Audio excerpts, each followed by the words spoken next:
Someone's stopping by, Angel, in a minute.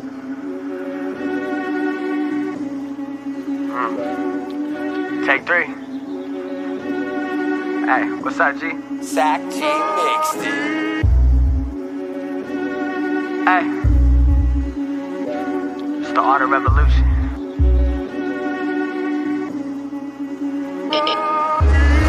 Push the masses away from the media. Every day it's a new distraction from what matters to me. And you get the public together to speak in front of theater with a microphone dangling. Congress tied up and they hearing us like, hey y'all, I'm holding this microphone like a K-Dog. And with this A-Y'all, I kick the revolution way off. Today's the day, dog. They ain't like us, I'm quoting K-Dog. I'm from the days of face-to-face conversations like, hey, wait up. The fake is blatant, we ain't the racist. The claim is baseless, they taking face pics. The trade for information, take away your simple basics. The day-to-day Satan worship is taking place. It's your chance to speak your mind and probably your last time. Time is running out, we hustle every day for peace of mind. Cheap and grind, that's what I'm saying when I'm out here getting mine. Get in line, the time to make a difference is not. Push, pull, push, pull. Push out the evil and pull in the truth. I know you got something to say and now's your time to say it, dude. Like push, pull, push, pull. Push out the evil and pull in the truth. I know you got something to say and now's your time to say it, dude. Like. Welcome to the Art of a Revolution. Tommy Prophet and the whole shebang bang. I guess we have some. This is a surprise one. I haven't had time to research it. But we have Angel in the house with some information that is fucking mind-blowing. Take it away, brother. What is up, everybody? So yeah, listen, I don't know, man. I came across this information literally just yesterday, right? Mm-hmm. So I was watching, I think it was Sunday Cool or one of these podcasts, and you know they always talk about some crazy stuff. And what happened was they brought up this story about a guy named Cliff High. Now, I'm on Cliff High's YouTube channel right here. You can see he's not like he doesn't even have like 10,000 subs, right? 9.5 thousand subs. Yeah. In this video right here, I'm going to explain the title in a second. It says 39 Days to Melee, Trump and Rogan Temporal Marker, Cliff High Explorer's Guide to Sci-Fi World. Now, this was posted, it premiered on October 16th, 2024, okay? Yeah. Just for context, well, I was thinking, excuse me, I'm just getting over a cold, so. Just for context, we all know that Trump did the Joe Rogan interview. It was officially announced on October 22nd. Mm-hmm. So basically, 6 days after this video was posted by Cliff, the announcement that Joe Rogan was going to be interviewing Trump was made. Now, prior to that, there had been speculation about it, but the reason he titled his video here, 39 Days to Melee, Trump and Rogan Temporal Marker, is because of something he discovered in 2009. So I'm going to pull my... And you got, and so basically just people who are watching, this guy, so Angel, this guy's been accurate on these predictions is what you're saying. For how long has he been accurate on these predictions? So he created this web bot to make predictions on the stock market initially in the 1990s. Oh, now, wow. A lot of them have been accurate and some of them have not been, but that's like with any, predicting model, right? Yeah. However, some of the stuff that he did accurately predict was like 9/11, okay? Yeah. Things like that, world events. Big so one. Here's the Wikipedia page, bro, about his web bot, okay? So WebBot is an internet bot computer program whose developers claim is able to predict future events by tracking keywords entered on the internet. It was developed in 1997, originally to predict stock market trends. The creator of WebBot project, Cliff High, that's Cliff with one F, along with his associate, George, I guess his name's Uri, it's U-R-E, maybe I don't know. George keep the technology and algorithms largely secret and then sell the predictions via his website. Oh, wow. Now, basically what this thing does is it's just tracking keywords being entered on the internet. It's tracking basically trending keyword searches, right? So it's a spider crawler. It's what it is. Yeah. Now, it goes more into some of this stuff that talks about. Here's some of the claimed hits: the Northeast blackout of 2003, the 2004 Indian Ocean earthquake, Hurricane Katrina. These are things that they predicted using this web bot that came true. Another one was 9/11, I believe. Now, here's what's crazy. In 2009, his web bot made a prediction that within 39 days of what he called a temporal marker, which would be basically a triggering event, that within 39 days of this triggering event, that there would be a visible buildup to a moment where we would witness alien attacks, like something that was along the lines of an alien spacecraft or UFO. It would be openly disclosed that there was an alien spacecraft, that there was an attack, there was an altercation, conflict, whatever you want to call it, and that our government would essentially have shot one of these things out of the sky, and it's all going to be made public. This whole melee event was supposed to follow within 39 days of the temporal marker. So I'm over here on his video. If anybody goes to Cliff High-Sci-Fi World on YouTube, 39 days to melee, Trump and Rogan temporal marker. Yeah. And on 26 minutes and 41 seconds in. I'm going to play it real quick and let you hear what it's saying, okay?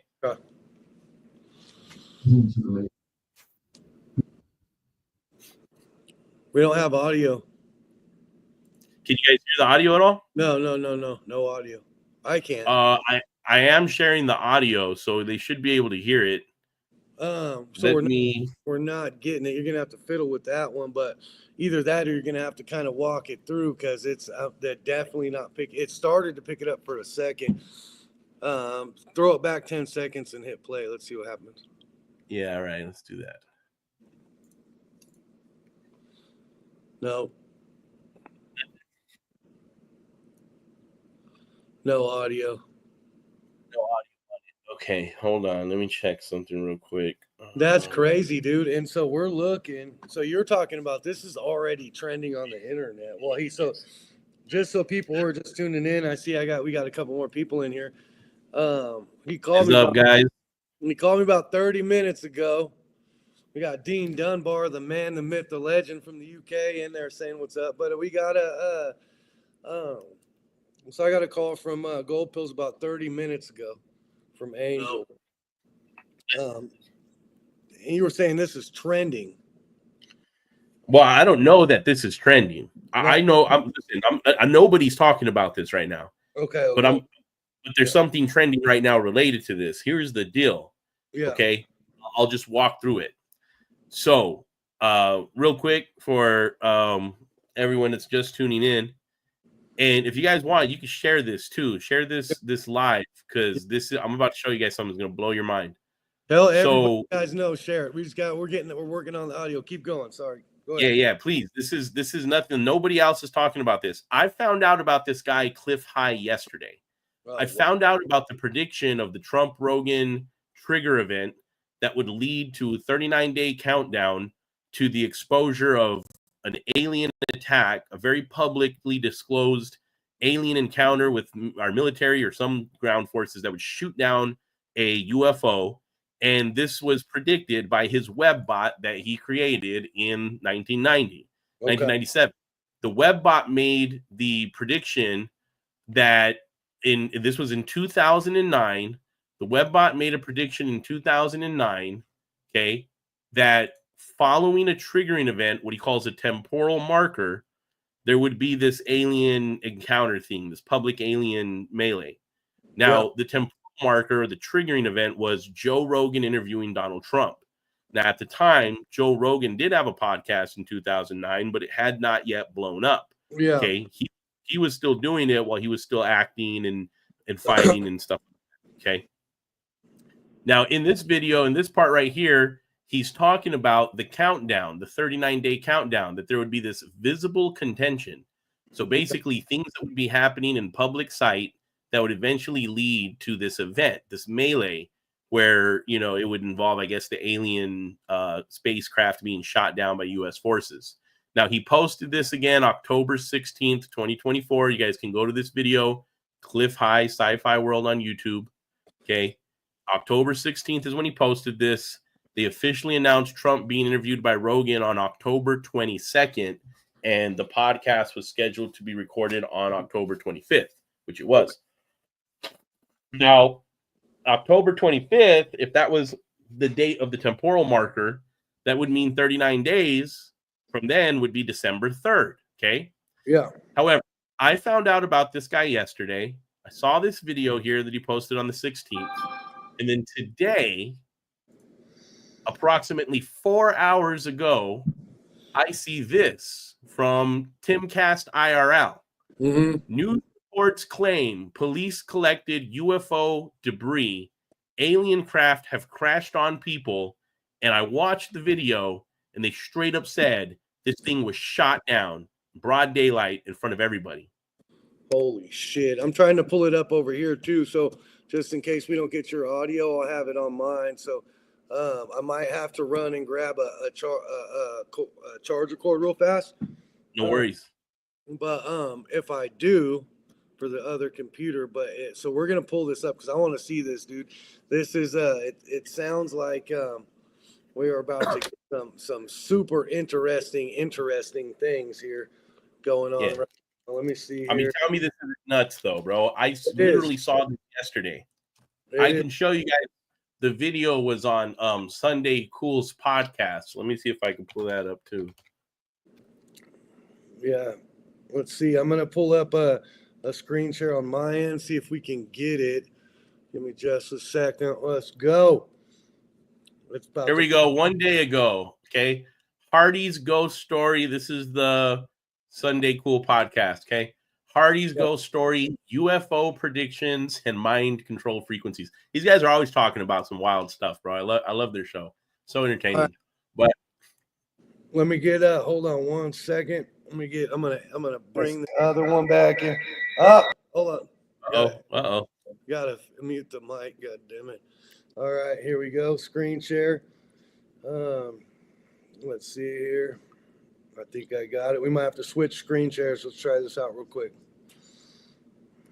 YouTube. What if I stop this? Yeah, share. Hold on. So what are we looking for? 39 days to melee, right? Yeah. It says that I can share. Oh, hold on. I have to do it using. I can only do it if I'm sharing the Chrome tab. Okay. I figured it out. We got it. I'm about to play the video. All right, throw it. Send it. Let me pull my other guy out here. There we go. All right. Go ahead and pull the other screen up. Add the stage. Boom. All right, check it out, bro. Let's go. Listen to this. Months for all we know. But what we do have some justification for suggesting is that there will be 39 days between the temporal marker of the Trump interview and the appearance of this visible contention. And we're not talking, people taking on migrant gangs that are taking over apartment buildings. That kind of visible contention may well be in there, but the stuff that had been motivating me to get hold of Dick Allgeier was the visible contention between space aliens. Okay, so you heard him say it, bro. Yeah, that's fucking crazy. And so this guy's accurate is basically from what I was reading, he's pretty accurate on major events through his bot or his predictive software. And now he's coming out and saying we're going to have like a legitimate alien issue. Yeah. So he's been hit or miss with the web bot, like with any kind of predictable, software. Yeah. But the stuff that listen, bro, I knew about this yesterday. Yesterday on the Sunday Cool podcast, they said that this guy made this prediction in 2009. So I was like, what? I'm going to go look him up. So I go and look it up. I see the information on Wikipedia. I find this video, right? So this video is from 2009. Okay. His prediction was made in 2009 about the Trump-Rogan podcast triggering the event that would lead to the space alien contention, right? Yeah. This prediction was made in 2009. This video was posted October 16th, 6 days before the Trump and Joe Rogan interview was even announced. Oh, wow. Now, wow. considering what I just told you, listen to what he suggesting is that there will be 39 days between the temporal marker of the Trump interview and the appearance of this visible contention. And we're not talking, people taking on migrant gangs that are taking over apartment buildings. That kind of visible contention may well be in there, but the stuff that had been motivating me to get hold of Dick Allgaier was the visible contention between space aliens. Okay, so, or whatever, right? Alien reproduction vehicles or whatever the hell. Who knows what's going on? Because we can't validate any of it at this point, right? But the data set said that 39 days after the this temporal marker, giant, huge, iconic temporal marker, to be honest, I never thought I would live to actually see it occur. In the interview with Dick Allgaier, I was, had just gone. That's insane, dude. Was hanging on and entering into the recovery period, right? And so that took 2019, 2020, 21, and about half of 22. Then I was fit enough to go on to this next phase, which was the rebuilding of my fighting frame by way of building an Aikido body, they call it. You have to go and understand Shinshin Soitsu Aikido, Tohei Sensei, O Sensei, Ueshiba, O Sensei, in the techniques. Okay, but and I'm 71 now, and I'm able. It's crazy. He had to cut that out from YouTube to not get. Yeah. You can to not get hit. Yeah. So now what happened with? So we got some UFO debris. I heard you mention it. I don't know if I misheard it, but there's actually been some sort of UFO debris that was. Yeah. Let me try to get that. Let me try to get that tab up. Hold up. So that guy, before the Joe Rogan podcast was even announced, is when he put that video out. And then 39 days from the video or 39 days from the Joe Rogan podcast is the count. Where's the countdown start? 39 days from the Joe Rogan podcast. Within 39 days, there would be what he called visible contention, meaning things happening involving space aliens. So it's alleged space aliens. Yeah. Now, go ahead and add the other screen real quick. All right. Give me just a second. So I got the audio shared on this tab, and this is what I found today. So this is from a news report from 4 hours ago on Timcast IRL. It says news reports claim police collected UFO debris, alien craft have crashed on people. I'm going to play that real quick. It crashed on. HI is the term. Let me see if we can pull this up here. Here you go. Yeah, right there. A long way. They live programs, descriptions in possession. To pull back the curtain, has heard intelligence. Yeah, there were vehicles that we believe were created by. That guy's no small. So what is a balloon? Here we go. You know what I mean? Before that. So what is a balloon? You know what I mean? There was some weird balloons, interdimensional strings. But this is another story that's coming out, and look at that one, the Chinese weather balloon, surveillance balloon. Sorry, There's another story that's coming out right around the time we had these UFO hearings that kind of got glossed over, and now I'm wondering what they're hiding about the UFOs. Because normally when a UFO story comes out, like Hunter Biden shot a dog or something, and they're like, "Quick, aliens!" This time the alien story happened, the hearings happened, and no one talked about it. No one really cares. I posted about it as it was happening. Everyone was like, wait, there's one happening right now. But it's been this way. I mean, I keep thinking of the New York Times in 2015, I think it was. They literally had an article that said, we have vehicles in space, not of Earth origin. No one cared. I feel like no one cared. Look at this story from the New York Post. Congressional UFO hearing details alleged secret government programs. This is going on right now. This congressional UFO hearing is live right now. See? If you guys go to Crux on YouTube, or I know you can't see it right now, but I'll show you in a second.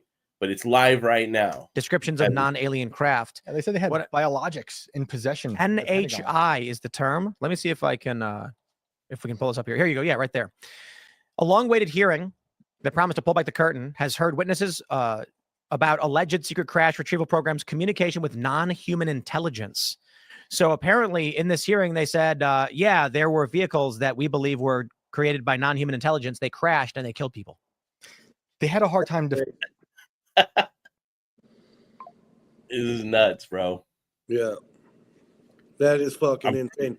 So our F-16 shot down some sort of unidentified, unexplainable, not octagon-shaped object out of the fucking sky, and it's in the news. Yep.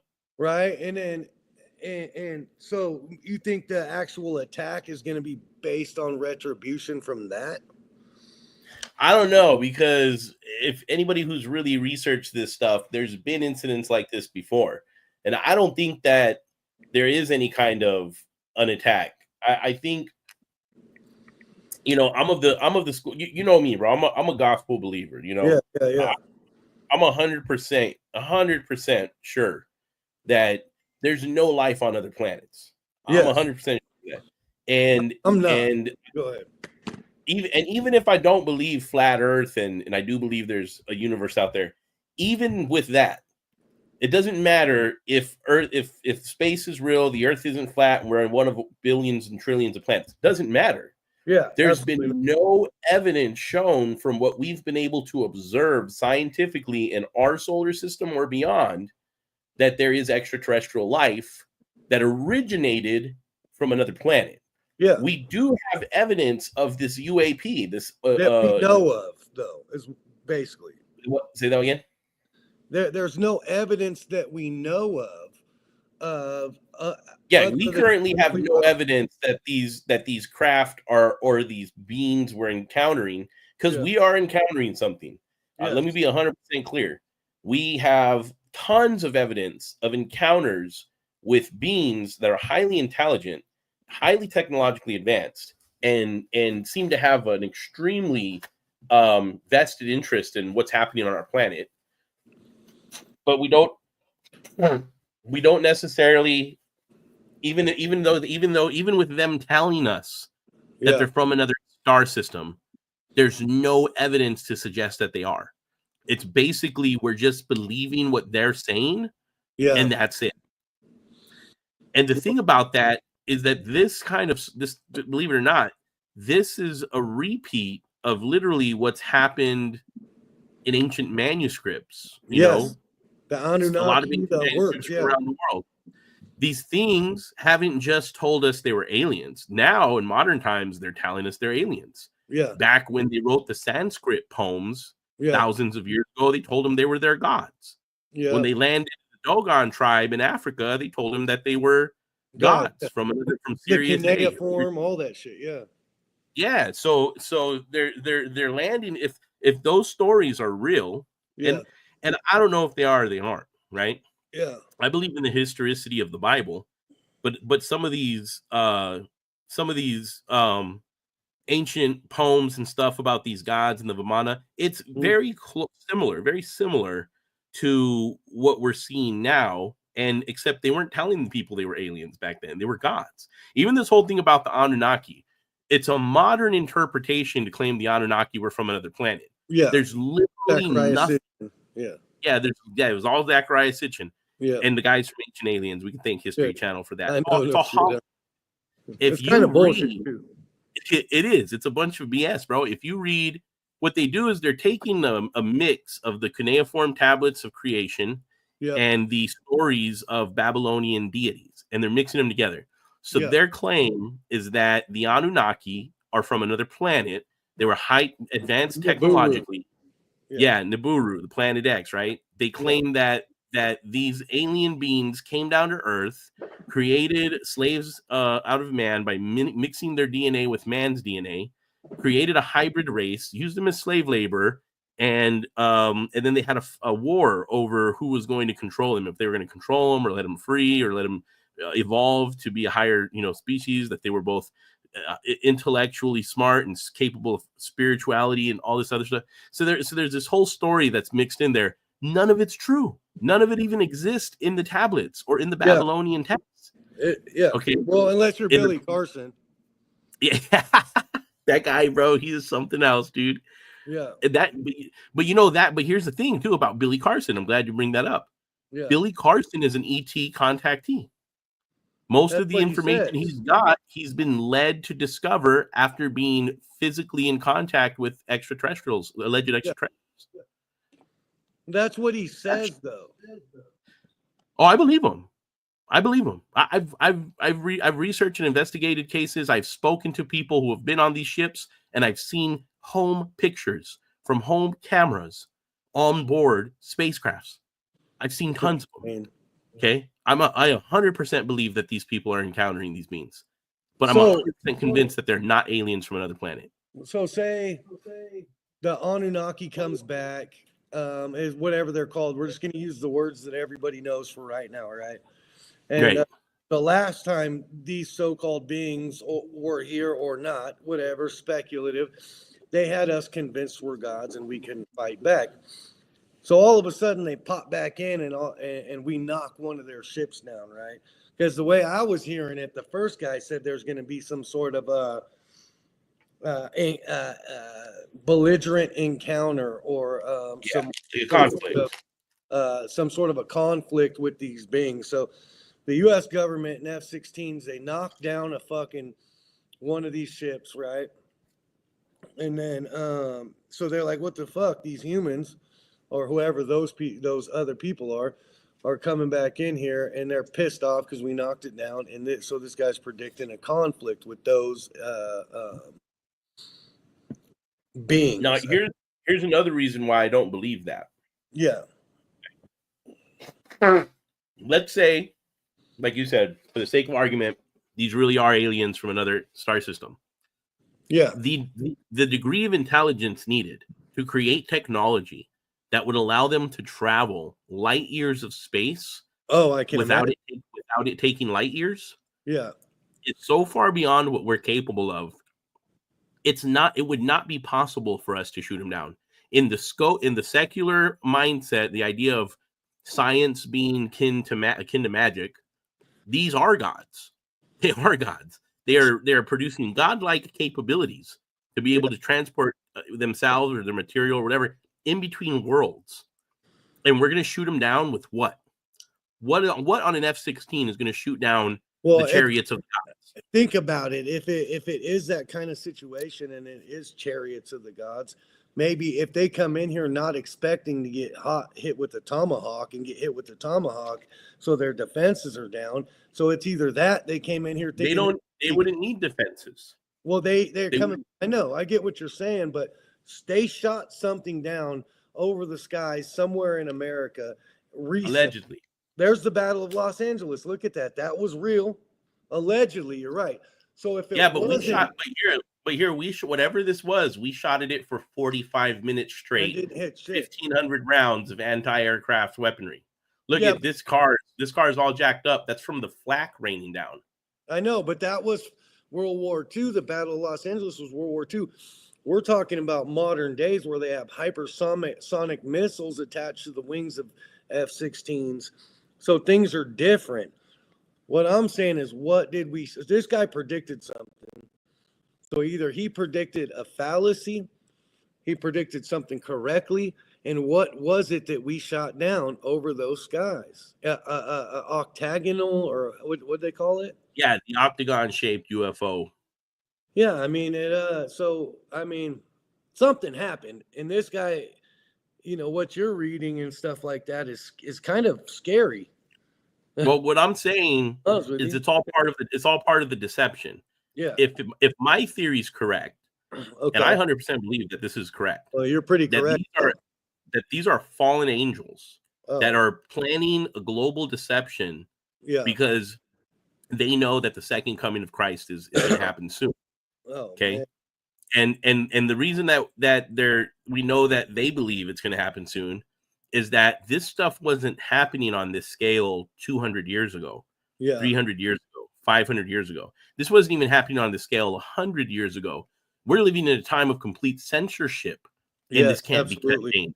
How fast it's happening. There are millions of people, millions upon millions of people on this planet alive currently who believe they've had these kind of encounters. Yes, okay? I agree.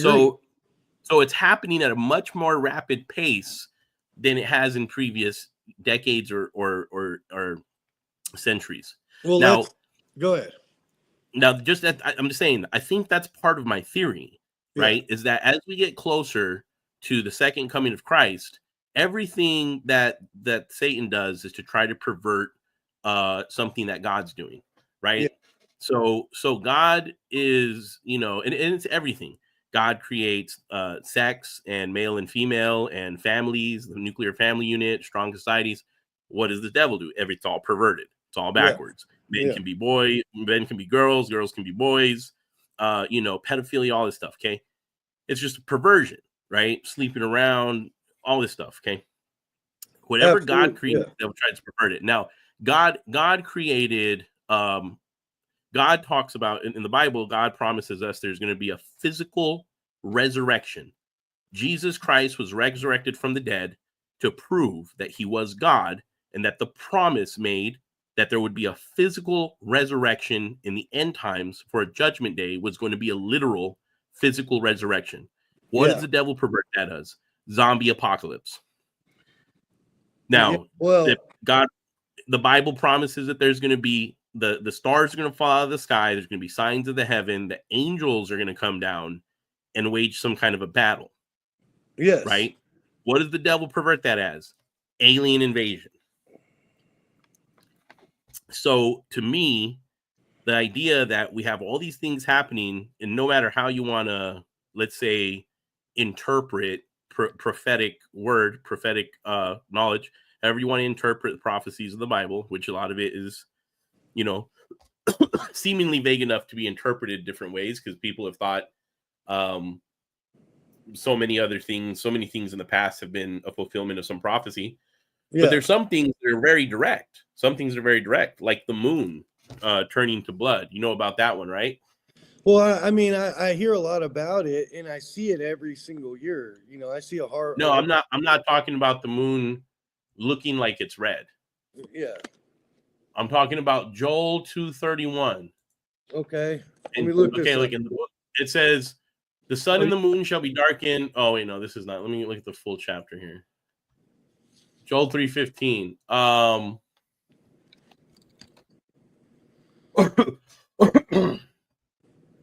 Which one is that? Joel. If you guys are on, like, comment, subscribe. Make sure, commenting and liking definitely help the algorithm. Let's get up in there. Get one of us from down here in there so we can be up there. Yada, bang, bang. Anyways, keep going. All right. So in King James versions, this is Joel 2:31. That's what it was, not 3:31. "The sun shall be turned into darkness and the moon into blood before the great and terrible day of the Lord." Before the great and terrible day of the Lord. So the sun will be turned into darkness and the moon into blood. Now, there's two things that are a part of this that I think is interesting. There's a plan being put into action right now, right? We already know they're spraying chemtrails. Yeah. Bill Gates is going to try to spray dust into the atmosphere to block the sun. I know. Okay, we know that. Yeah. All right. So if something like that were to happen, that would definitely be fulfilling a prophecy. But here's the other thing. This is from NASA's website. "The moon is rusting and researchers want to know why."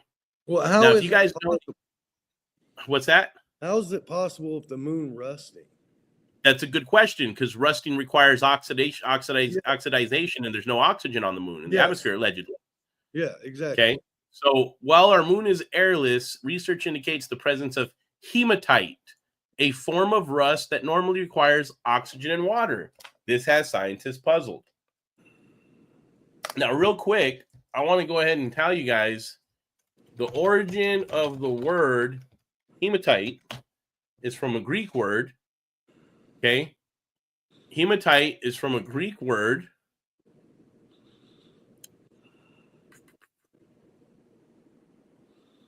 So this is the etymology. Hematite. Emia. Yeah, this is the etymology of the word hematite from emia I believe in Greek. Yeah. Here we go. The word forming element in pathology meaning condition of the blood. Oh wow. Oh wow. Okay? Holy condition shit. of the blood. You reading that? Yeah, that's fucking insanity at its finest. Hematite. Emia. Okay. Wow. It's a modern Latin combining form of the Greek word haima or haimatos, meaning blood. Yeah. Okay. Hematite its etymology originates from the Greek word for blood. Yeah.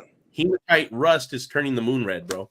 That's insane. So it's blood red. And it says that basically it's saying it's going to turn blood red, not of blood, right? Well, it said it would turn to blood. Yeah. So looking at that verse, the scripture again, let's try to break it down, okay? All right.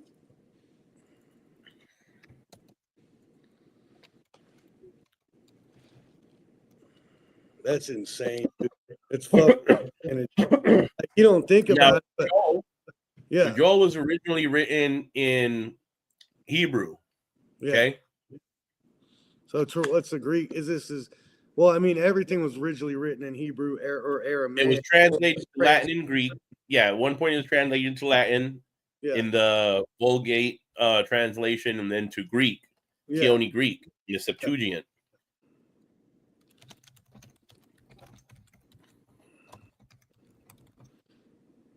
That's fucking crazy, dude.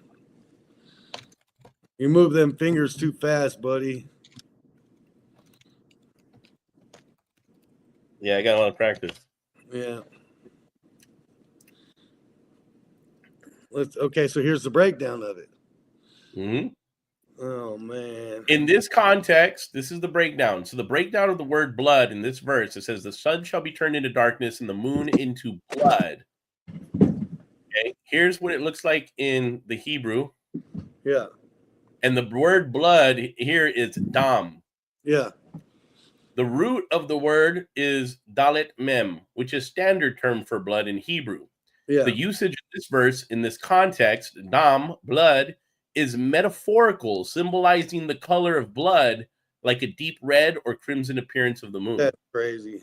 And again, hemoglobin, hematoma.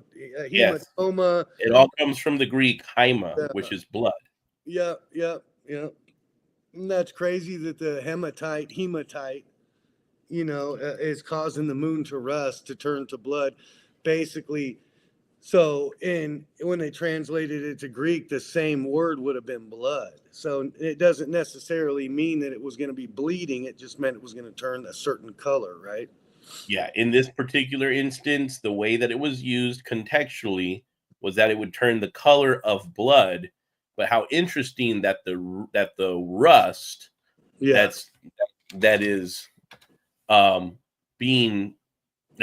found present on the moon, it's turning the moon red. Okay. Yeah. It doesn't have oxygen, it doesn't have water. We're told it's an airless environment, yet somehow it's rusting the same way that Mars is covered with rust. Mars has oxygen and water on the surface. A lot of it. But the iron on the surface of the planet is turning rusty red from the presence, it's oxidization, right? Yeah. Now, the moon is beginning to rust in the same way. It's beginning to turn red, and it's because of the presence of this hematite form of rust. Hematite, of course, being derived from the Greek word for blood, haima. Yes. Yeah. That's fucking crazy, dude. And then so let's go back to this F-16. Do you have any other info? Hold on one second. Keep going, brother. Give me just 1 second. I'll be right back. Break it down. I'm gonna see if I can find the article that they were actually looking at. You got it. Hey, what's up? Go to YouTube. Hey, All right, let's see here.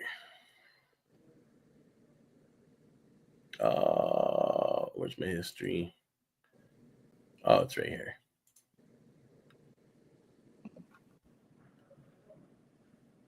Wonder if they have the article up. Let me see if I can find the article. I guess not. All right.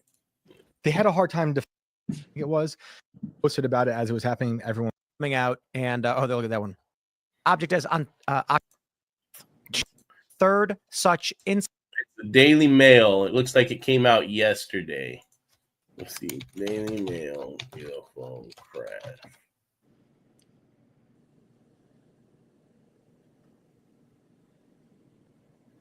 How do they know that it's not? How do they? It's saying alien, but how do we know that it's not military? Well, it's not. It doesn't really say alien. Hold on. They never say alien. The Timcast. They never actually say alien. That Timcast. I just read it when you had the Timcast thing on. They had a hard time defining UFO debris from the Daily Mail. Alien craft cash on people. That's just Tim. That's just Timcast channel saying that. Right. It says here, police collect wreckage of octagonal shaped UFO shot down by a US F-16 fighter jet. Damn, this is crazy. Motherfucker was shot down. Where was this at? I don't know. Canada. This was just really. I guess this happened a while ago because I'm reading this. They didn't say this. The object was taken down February 12th, 2023. So I guess this wasn't something that just happened recently. Well, I guess that is recent, but you know what I mean. I thought this was from because the article came out yesterday, published November 15th, 2024. Oh, I'll be damned. But that's crazy that it's Canada, not that our community isn't talking about it. At least not my community on Instagram. Well, check this out. This is happening right now. The UFO here. Well, this was happening. It just ended, I guess, or it's still going. Pentagon's UFO report finds 21 cases that can't be explained. This is live right now in Congress here. Right, that's right. They've been doing. Imagine the timing, right? Here we go. U.S. News Live, UFO hearing. Startling claims made by whistleblowers at UFO hearings in Congress. We are not alone in the cosmos. That part I don't doubt. That part I do not doubt. Right. Did you see the Bobert clip? The what? The Bobert clip. Oh, no, I haven't. No. From that hearing, she says the Earth is flat.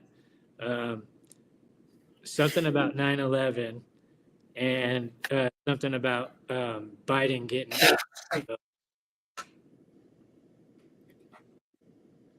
That's dope. I thought it was. So yeah, so I was like, I don't know. You heard me talking to Tommy right now, right? No, So my theory is this: even if the Earth is not, because I don't believe the Earth is flat, right? No, even if the Earth is not flat, and we have all these planets in space, and we're one of trillions, with all of the research we've done, there's been no evidence to show that there's any life that originated on another planet, became super advanced, and is now interacting with us in the way that these UAP and ET contact experiences are happening. I believe 100% in the UAP phenomenon. I believe 100% in the ET contact abduction phenomenon. I believe 100% that these things are not human. It's not the military. It's not fake. And it's not all Project Bluebeam. I also believe in Project Bluebeam because I've seen the technology for myself. And the reason I say that is because I was, at one point in my life, I was heavily involved in researching things on a personal level. All right. Just to kind of give you a background on me, I was 19 years old and I was fascinated with UFOs and aliens. And I remember I was moving to Tucson from Phoenix, and I stopped this was December of 2004.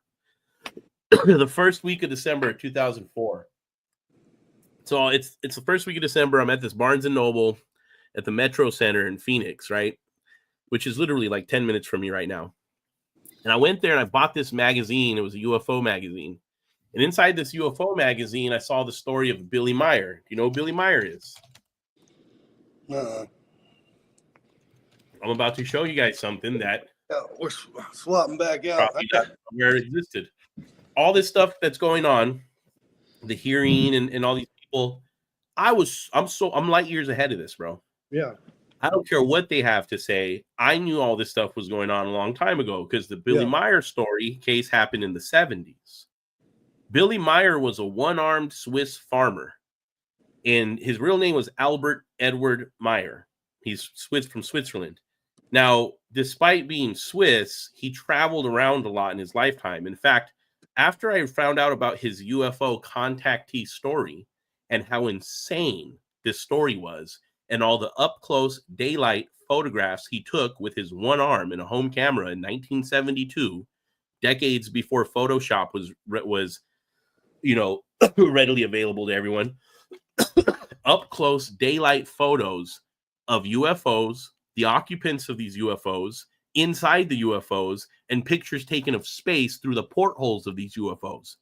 Not faked, bro. And I'm about to show you. A lot of people say they were faked and they were hoaxed and proved that they were, except they proved the ones they could prove. This guy has thousands of them and hundreds of videos. I'm about to tell you guys, it'll blow your mind. Put it up there. Now, listen, the reason I know so much about this is because I read about it in this magazine. It was in 2004, the first week of December. In the magazine, it not only talked about this guy's photographic evidence, and by the way, when I researched his life story before the UFO thing, his real life story is even crazier. Okay, this guy lied about his age to join the French Foreign Legion, ended up traveling. He was like the real life Indiana Jones, bro. Traveled around the world, excavating sites, looking for lost treasures. He ended up, for a period of time, working in the Middle East, helping law enforcement agencies hunt down serial killers. They called him the Phantom, bro. I'm not making any of this up. This guy's story is insane. Say that again. You're cutting up. You're breaking up real bad, Tommy. Oh,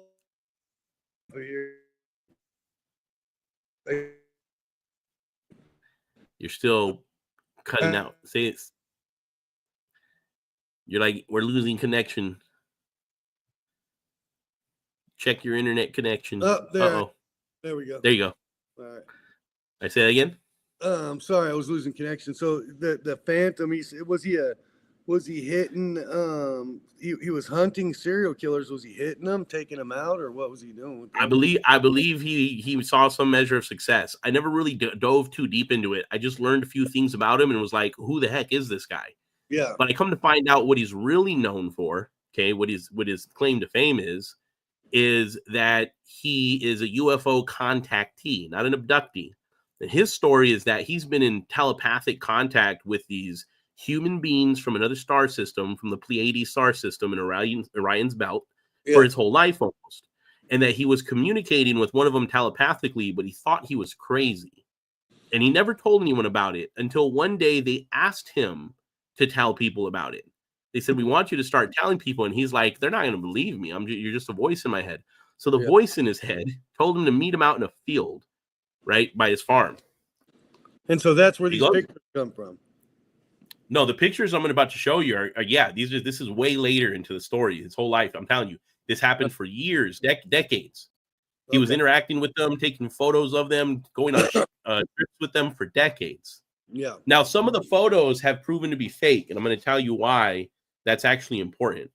Part of his story is that he would invite people to come to him, which was actually pretty dangerous. There's been 27 assassination attempts on his life. Oh, fuck. Right? His wife left him over this. So he invited people to come to his farm in Switzerland and see if they could prove that he recreated any of these images. So they would try faking the photos while they were there. Then they would mix the faked photos in with the real photos and explain how they were all fake. And this got published all over the place. Look, he faked them. This is how he did it. Here's pictures of him faking it. That's because they don't want the information to be out. It sounds like. I think that those people did it for publicity. I don't think they Yeah. care either way. Those people just did it because it was for publicity. On the map somehow. Other people have tried. Other people who believe him have tried exploiting him for publicity as well. And he doesn't want anything to do with either of them. Yeah. So he stopped. At some point, he stopped inviting people. But at one point, he invited Wendell C. Stevens, who was a United States Air Force captain stationed here in Arizona. He died in the 90s, I believe. He's actually buried at Fort Huachuca, Arizona, where my grandfather was stationed when he was in the Air National Guard. Okay. So here in Arizona, Wendell C. Stevens, you're going to hear in this video I'm about to play. This is a video of them going through his personal photo album, describing the photos that they're seeing. What you're seeing is a video of a video. So this is a video of Wendell's partner, I believe after Wendell died. There's a video of Wendell's partner playing a video on a projector on a screen for these people of the recording him and Wendell took when they were investigating the Billy Meyer as a hoax. And they went there and found, and they believed he was 100% legit. And you're going to hear him talking here in a second, explaining what Billy was telling them these photos were. Okay, ready? Yeah. His first flight around our solar system. Here's a picture of Mars. By the way, this is not a professional tape. As you can see, these pictures are in a picture album, and I've just got my camcorder out, and Wendell and I are flipping through the pictures. So this is not a produced tape for you to look at. So it'll probably never be on the market, but at least you get a chance to see some of these pictures. This is Mars just from a different direction with the sun very bright on it.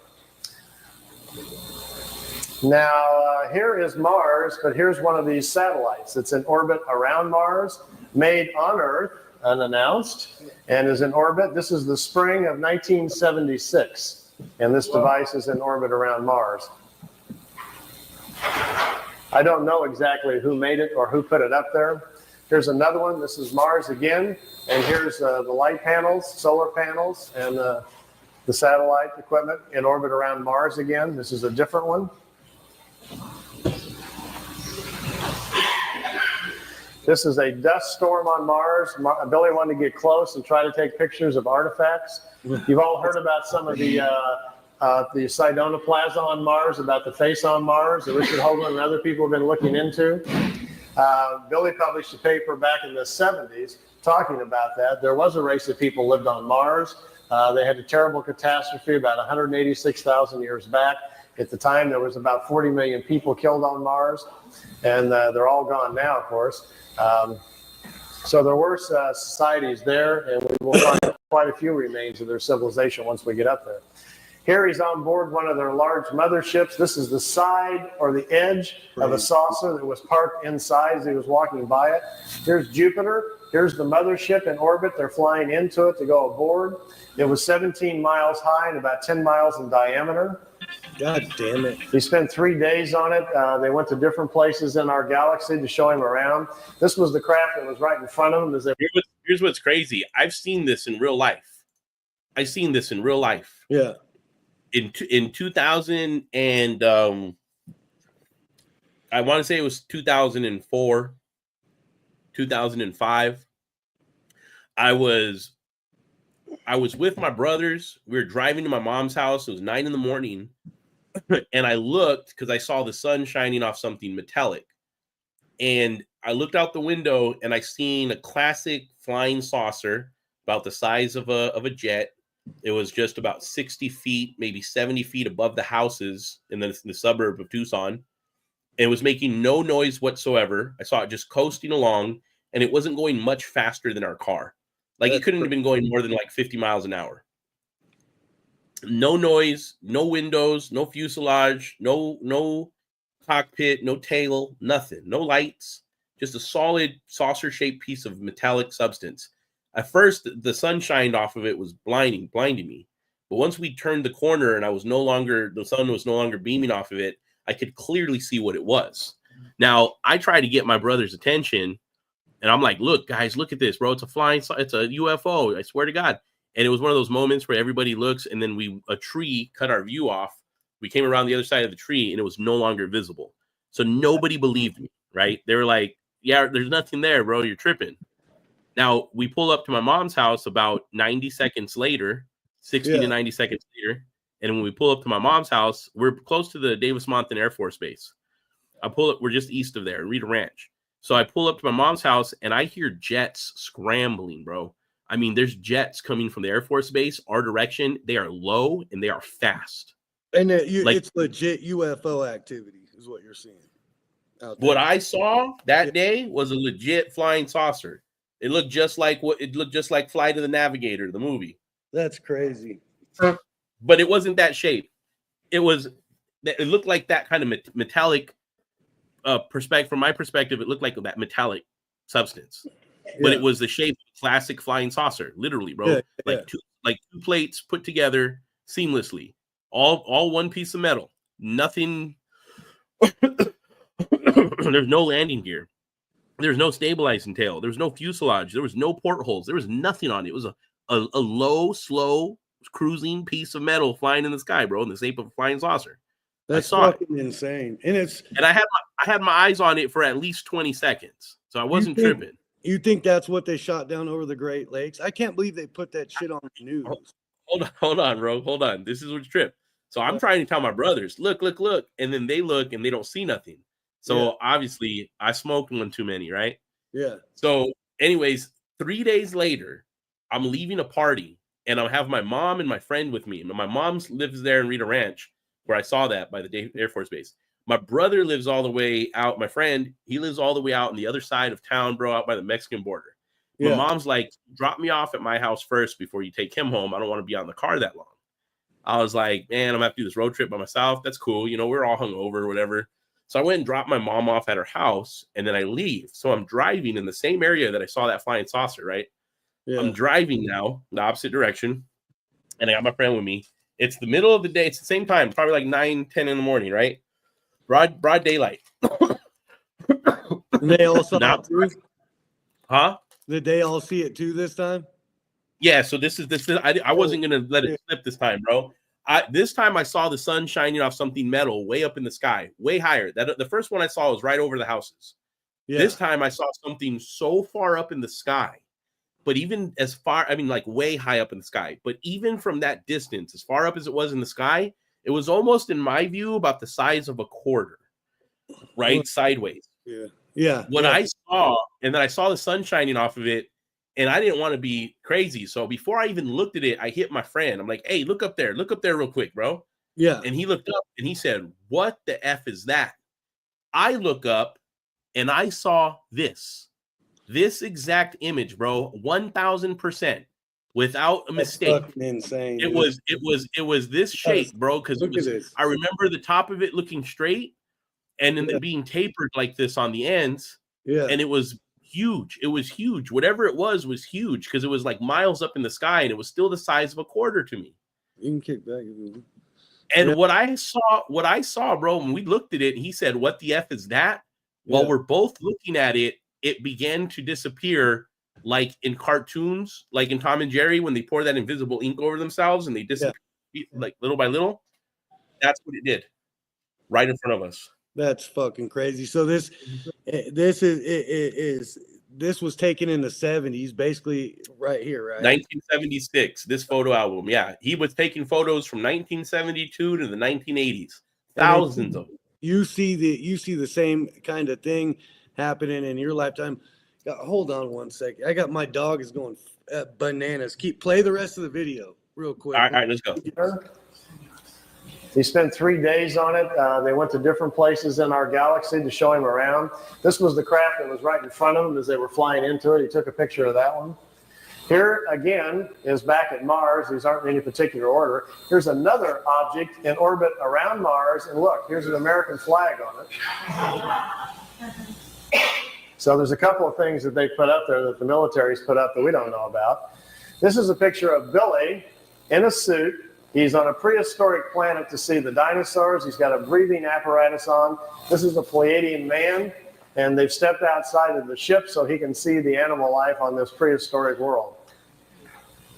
Got his picture taken too. It's pretty good, isn't it? This jumps back here to, remember the Apollo-Soyuz hookup, us and the Russians back in 76? Billy asked him if he could go up and watch it. They said, okay. They took him up. There's several pictures here of the Apollo-Soyuz hooking up with Earth in the background. Some of the wildest pictures he's got. I mean, just look at the vantage point. The planet's in the background. How else would you get this picture unless you were up there at that particular vantage point? Not a lot of people have that in their photo albums, you know. You can imagine the people at NASA would crack up, you know. They'd probably find it a little hard to believe at first, but they don't have pictures like this. Here it is when it's just hooked up. There's Earth in the background, and here's the two capsules coming together. That's fucking insane. This is. Yeah, you gotta understand, bro. This is I've done so much research. This is why I don't believe that flat Earth and space is fake. I don't believe none of that. Okay? I don't believe the flat Earth shit either. I think it's fucking crazy. But here's why. Here's why. You've already seen a few photos in there, even on this grainy video of a grainy video of a grainy photograph. Yeah. It's clear what you're looking at.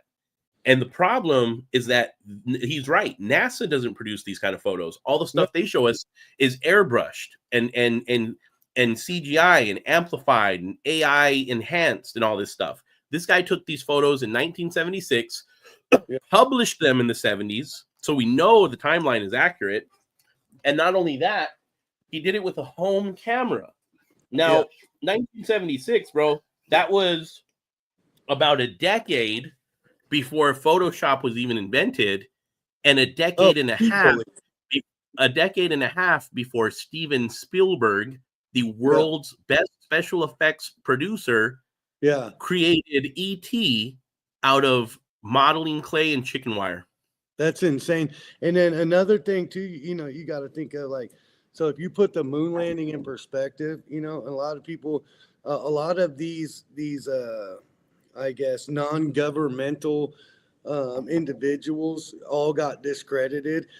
But I believe that the moon landing photos were bullshit.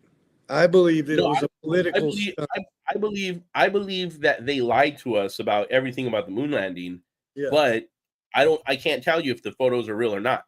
And I'm going to tell you why. I have a huge problem with people, even if they're photo experts, okay? Even if they're a photo expert, my problem is this. You look at a picture of someone on the moon and you say, it looks fake. Tommy, compared to what? Yeah. How many photos have you seen taken on the moon? It's the same thing if someone sees a video of a ghost or a UFO or anything, stuff like this. They look at it and they go, oh, that looks fake. Why? Because you can compare it to the hundreds of photos you have of real aliens and real ghosts, right? That you verified were real. It's a bunch, it's arrogance is what it is. Yeah. I take it from an intellectual perspective, right? I don't know if it's real or not. I base my conclusion on a preponderance of evidence. I don't have a preponderance of evidence that the moon landing, that the photos of the moon landing are fake. Yeah, I have nothing to compare them to. And when I investigate the moon landing hoax, the stories about the hoax turn out to be hoaxes as well. So we really don't know. You got to talk to someone who's way more into the moon landing hoax and the flat earth stuff than I am. Cause I'm not really, I just go off my gut when it comes to that stuff. You know, like my feeling is that it's all bullshit, you know?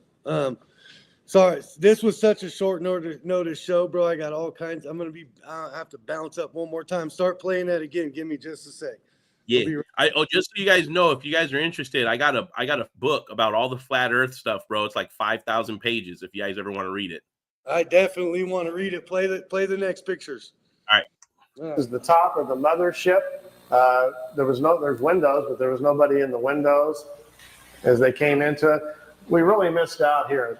Billy shot, he said 3 or 4 rolls of film inside the mothership, talking to people and going up and down the halls and so forth. He lost all of the pictures. They were all stolen from him. We've only got 2 or 3 of them left, and they're really practically nothing. This is a prehistoric Earth. They're back in time. That's Earth in the background. That's a moon in front of Earth, and he's looking over the surface of another moon. At that point, they told him there were 2 moons in orbit around planet Earth. We think we're about 60 million years back. Here's another picture over the surface. Neither one of those moons is currently the moon that's in orbit now. The moon that's in our orbit now, they say, has only been there around 5 million years. Look at this one. This is another piece of equipment in orbit around Mars, and it's huge. It's like a space station, and it's in orbit around the planet. It's also from Earth. We haven't heard anything about that, have we? Here's the dinosaur pictures. Billy's back inside the ship, and there's a viewing screen in the craft, and he says he's taking these pictures. Here's our first dino. He's got kind of gold brown skin, got large hind legs, short forelegs, and a head that looks kind of amphibian, like a vegetarian type. Here's the second one. There's a bird here apparently dropping some. Just so you guys know, these photos, the last two photos that he showed that were part of this photo album, are part of the fake series.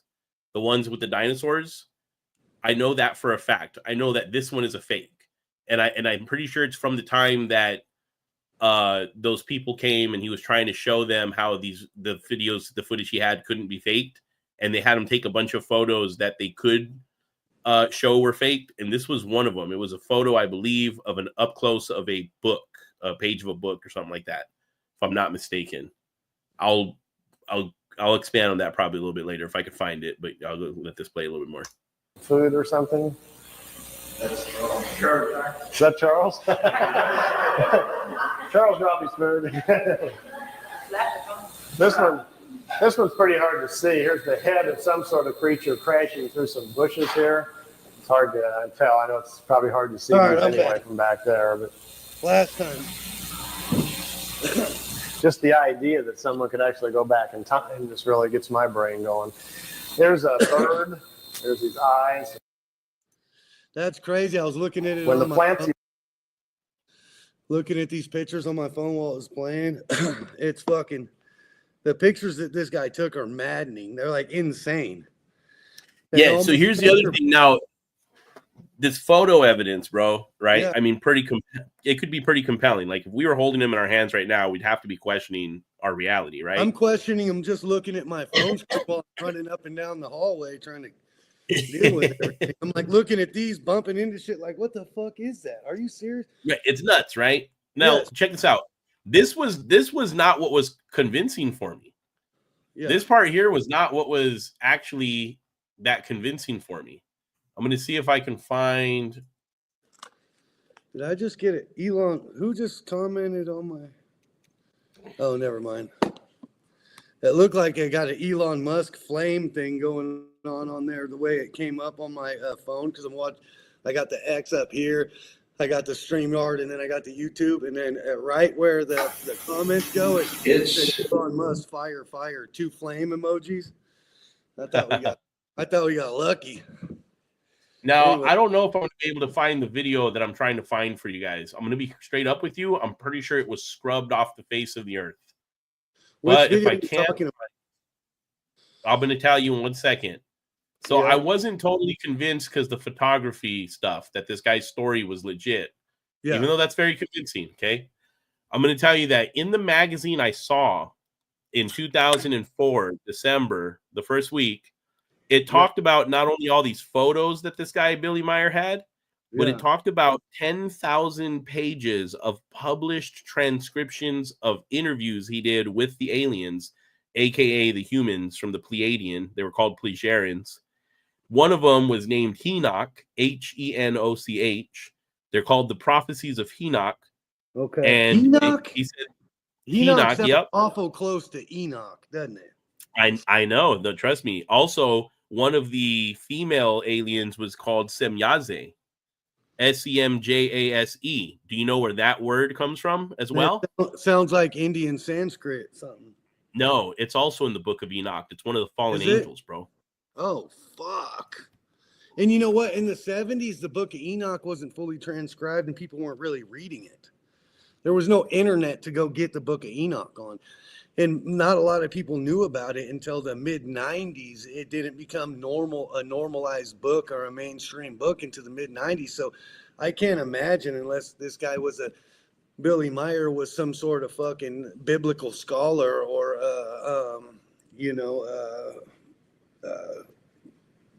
I guess the Enochian era was pre-Moses, right?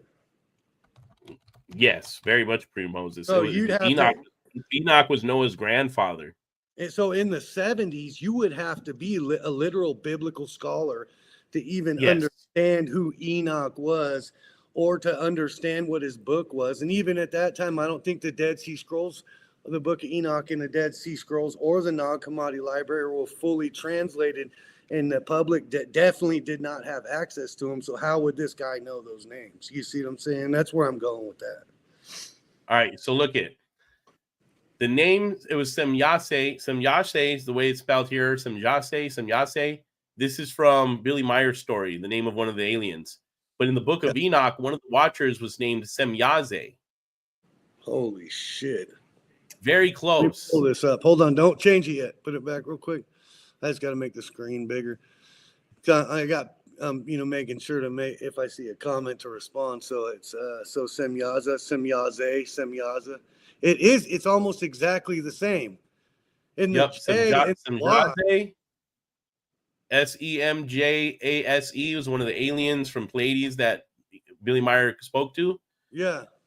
And Semjaze or Semihaza is the name of one of the leaders of the Watchers in the Book of Enoch, one of the fallen angels. That just looks like a name transcription that got changed from language to language down the line, and it's maybe a transliteration. Now, this could be totally coincidental, but let me say, who is Enoch?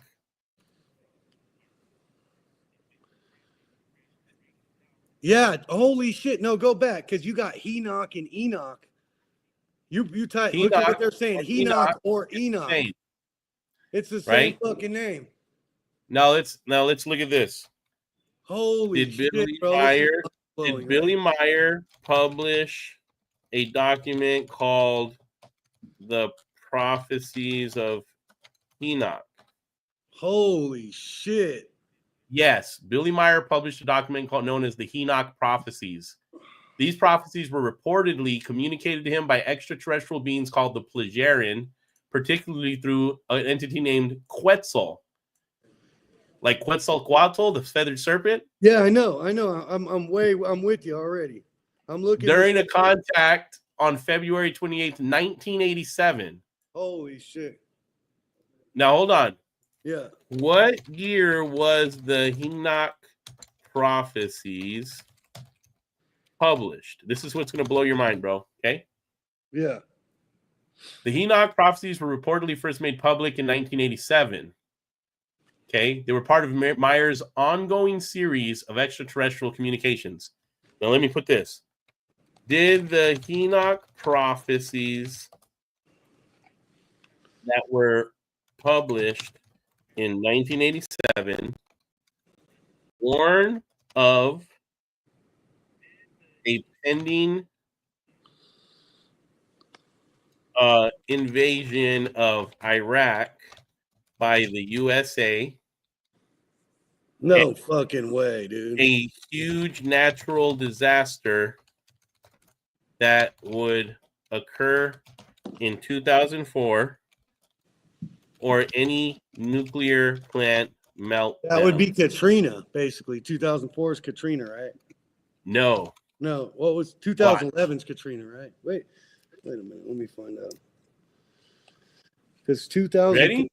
Yeah, go ahead. The prophecies mention escalating tensions and wars in the Middle East, particularly involving the United States. While they do not explicitly predict the 2003 U.S. invasion of Iraq, they allude to conflicts in the region that could be interpreted as foreseeing such events. They actually did. They actually told him that the U.S. would invade Iraq. Now, this one, the Enoch was look at this. The Enoch prophecies warn of significant natural disasters, including earthquakes and tsunamis. Notably, they describe a massive tsunami in the Indian Ocean, which aligns with the devastating tsunami that occurred on December 26, 2004.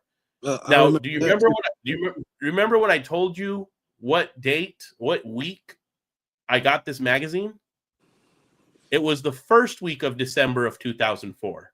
Okay. And in that magazine, it talked about this Enoch prophecies, and it said that they predicted a huge natural catastrophe would occur in 2004. Now, I'm reading this the first week of December. I'm with my aunt, who's a huge skeptic. I show it to her, and she goes, I don't remember nothing happening this year. I said, you're right. I don't remember nothing happening either. Yeah. 3 weeks later, I'm at home the day after Christmas. I turn on the TV on CNN, and the first words I hear are the largest natural catastrophe to occur in 100 years, and I'm watching the tsunami footage. That's fucking crazy, dude. I told you I was going to blow your mind today, bro. That's fucking crazy. All right, let's go back now. I'm looking a bunch of this shit up right now at the same time you're talking about it. So if I'm not looking at the camera, whoever's watching, I'm like following him on this too, just kind of trying to make sure that, I'm there. So don't trip, guys. Keep going, Angel. Now let's do this.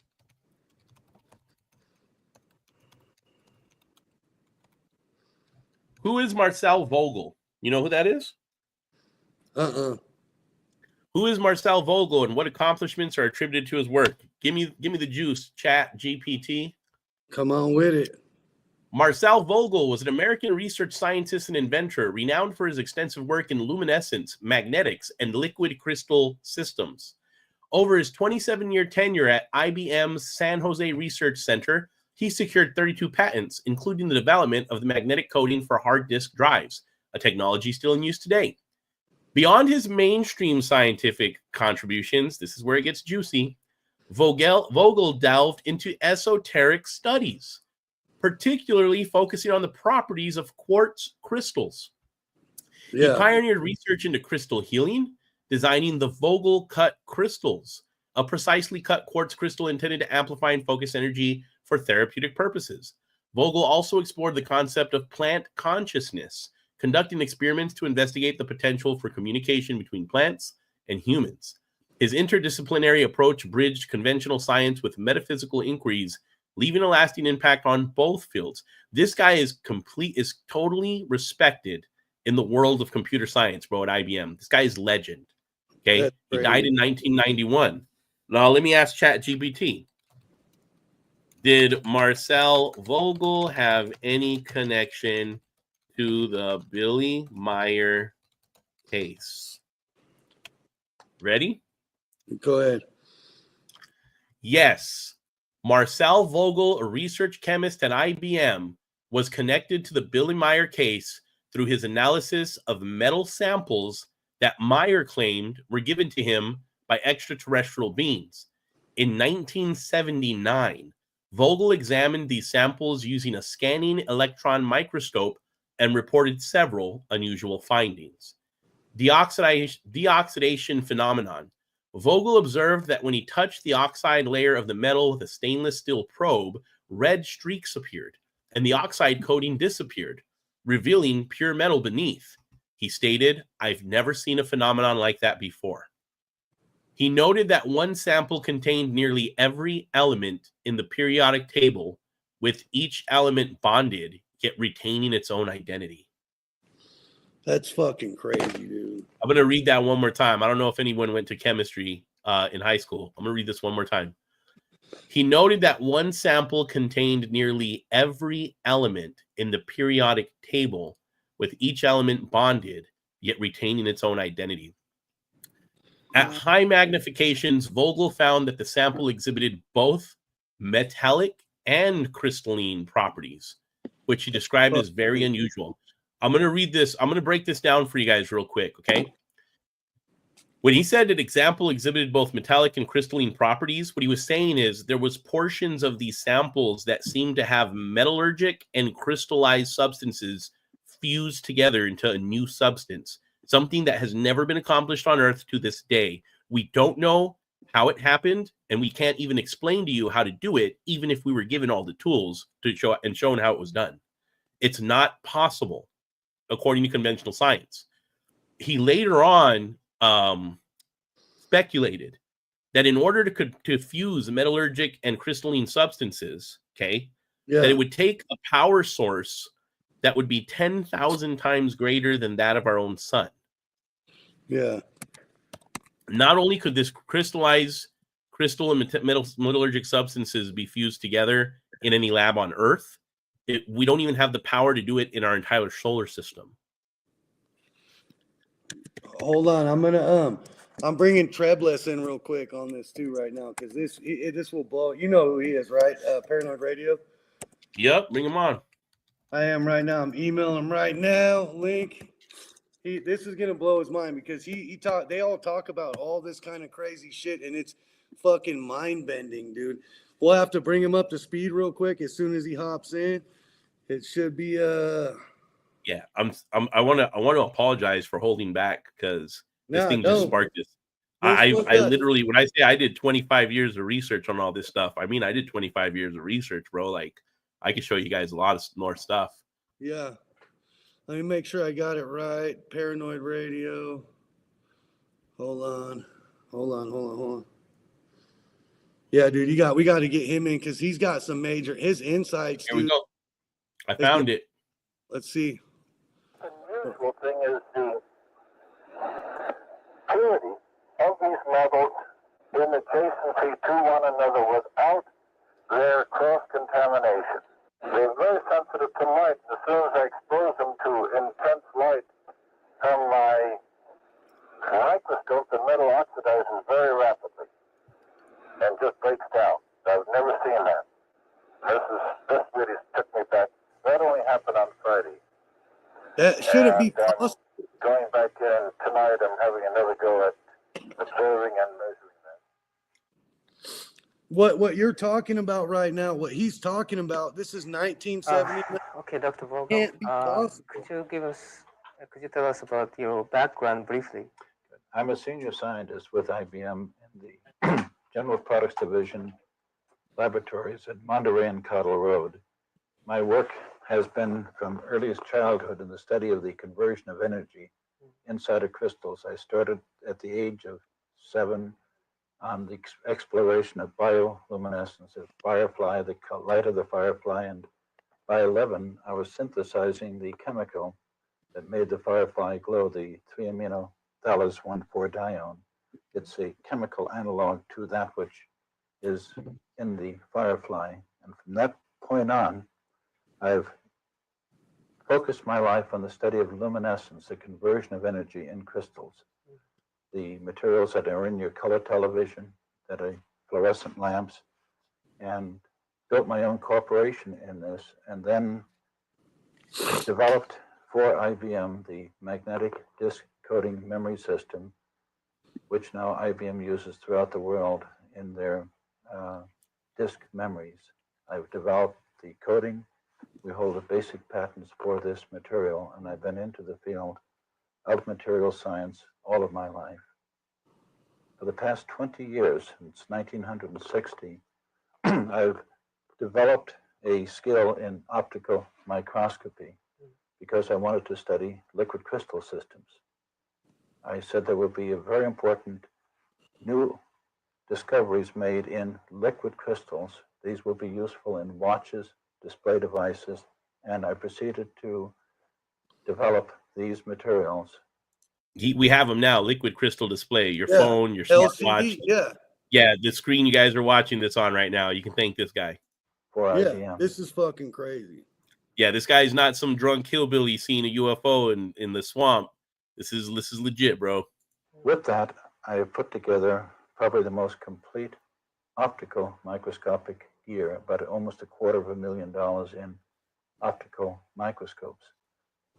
And this brings us to the present point where I was contacted in April by Mr. Jim Delatosa, and they told me about this unusual sighting in Switzerland. All right, this is a video, 8mm film footage, 1976. There's a UFO over there just kind of going back and forth. Remember, Billy was invited to take all these photos and videos. They told him they wanted him to give this to the world. Again, just a disclaimer. My theory is that these are fallen angels, fallen beings. Yeah. And that they were planning a deception for a long time. They did it back in Noah's day. They're doing it again now. So, they come to people and they want these types of things to become part of the culture. popular culture. Okay. By Mr. Myers. I've had a rather negative feeling towards UFOs because I said, unless I have something physical that I can get my hands on, just reported sightings and things like that have no interest to me. And from a human interest standpoint, I said, fine, I'll see what I can do to investigate these specimens that were left by these contacts. And so Mr. De La Tosa contacted Mr. Stevens, and he wrote to me the letter and sent me 3 specimens. And did you analyze? Yes, I did. If you want now, I can show you some of the results that we got with the first specimen that was given to us. It is silvery, as you can see, in color. That's hard to see. It looks like it has been melted. This is the raw specimen, which was mounted in plastic, lapped and polished to bring out some more of the metallic sheen and luster to it. I'm going to try to go right to where his As one goes to higher magnification zones attached to it. And there is this reflective glare from the light source, as one can see here. But we're dealing now with polarized light, and there is this area illuminated. One side is highly metallic, the other has some forms of crystalline occlusions attached to it. So what year was this? 79? Yeah. Now, this artifact's really small. Yeah, and part of what they discovered is inside you could probably see something that looks like right angles here. Yeah, kind of. Right? It's really hard to see, but yeah. I know it is, but just bear with me. Expand the screen. It's not gonna make too big of a difference. Yeah, but that's a lot big. You see how there looks like there's something like right angles inside here? Yeah. So they found evidence of machining. Sorry, this thing's incredibly small. If you put it in your hand, it'd be like a little bead. Wow. Like a small piece of like a bead. And so it was like there's CNC, it looks like. And then you see there's square angles here. There's 90-degree angles. These right angles cut into it. There's evidence of micro machining inside of this. Like there's even little, probably something that's similar to like what we would refer to as like maybe like what you see on a motherboard, or even like something like little cogwheels or something that look like little parts. Yeah. Paranoid Radio's at a family dinner. I was trying to get him on because he's got, you've seen his show, dude. He has people like this, like really like, he's got a lot of knowledge on it, but he's at a family dinner, so he's not going to hop on. But this is kind of mind blowing, because it's like this kind of stuff has been suppressed. Because I mean, if you think about it, isn't this something that we should be at this information we should have been able to access without having to dive down some fucking crazy rabbit hole? Well, this is something that's been out for a long time. It just isn't popular. Look at this interview with Billy Myers from 10 years ago. I mean, it was posted 10 years ago, only has 124 views. I don't know what channel this is. If I go and look at their channel, they only got 41 subs. They got 4 videos. Like they just gave up. They're all from 10, 11, 12 years ago. But what about, is there a website for this guy? So there's a lot of them. The problem is like I said, there's people out there. Like if you go to www. And yet they fly, I think is and yet they fly.com. And yet they fly. I'm gonna put it in the comments. Hold on, let me find it. Theyfly.com. www.theyfly.com. So people can check this now out. I'm gonna show you something that's gonna trip you out, bro. Yeah. You see this photo? You see the photo in the background right here? Yeah. Let me find hold on. Let me find this photo. Angel? Huh? Can you see the comments? Yep. Okay, just Trebless is in right. there. Look, theyfly.com. Let me hold on. Billy Meyer photos. Just gonna Google Billy Meyer photos. Go to images, and we're gonna go look at some of these. All right, you see this one? Yeah. I guarantee you've seen this before and you know where it's from. Let me see here. Looks like Lake Tahoe, kind of, but that's the only thing I could think of. This was part of a very popular TV series. This guy Mulder had it poster hanging up on his wall. The X-Files. Mulder had the poster hanging up on his wall, bro. Wow. That's where that photo came from. God damn.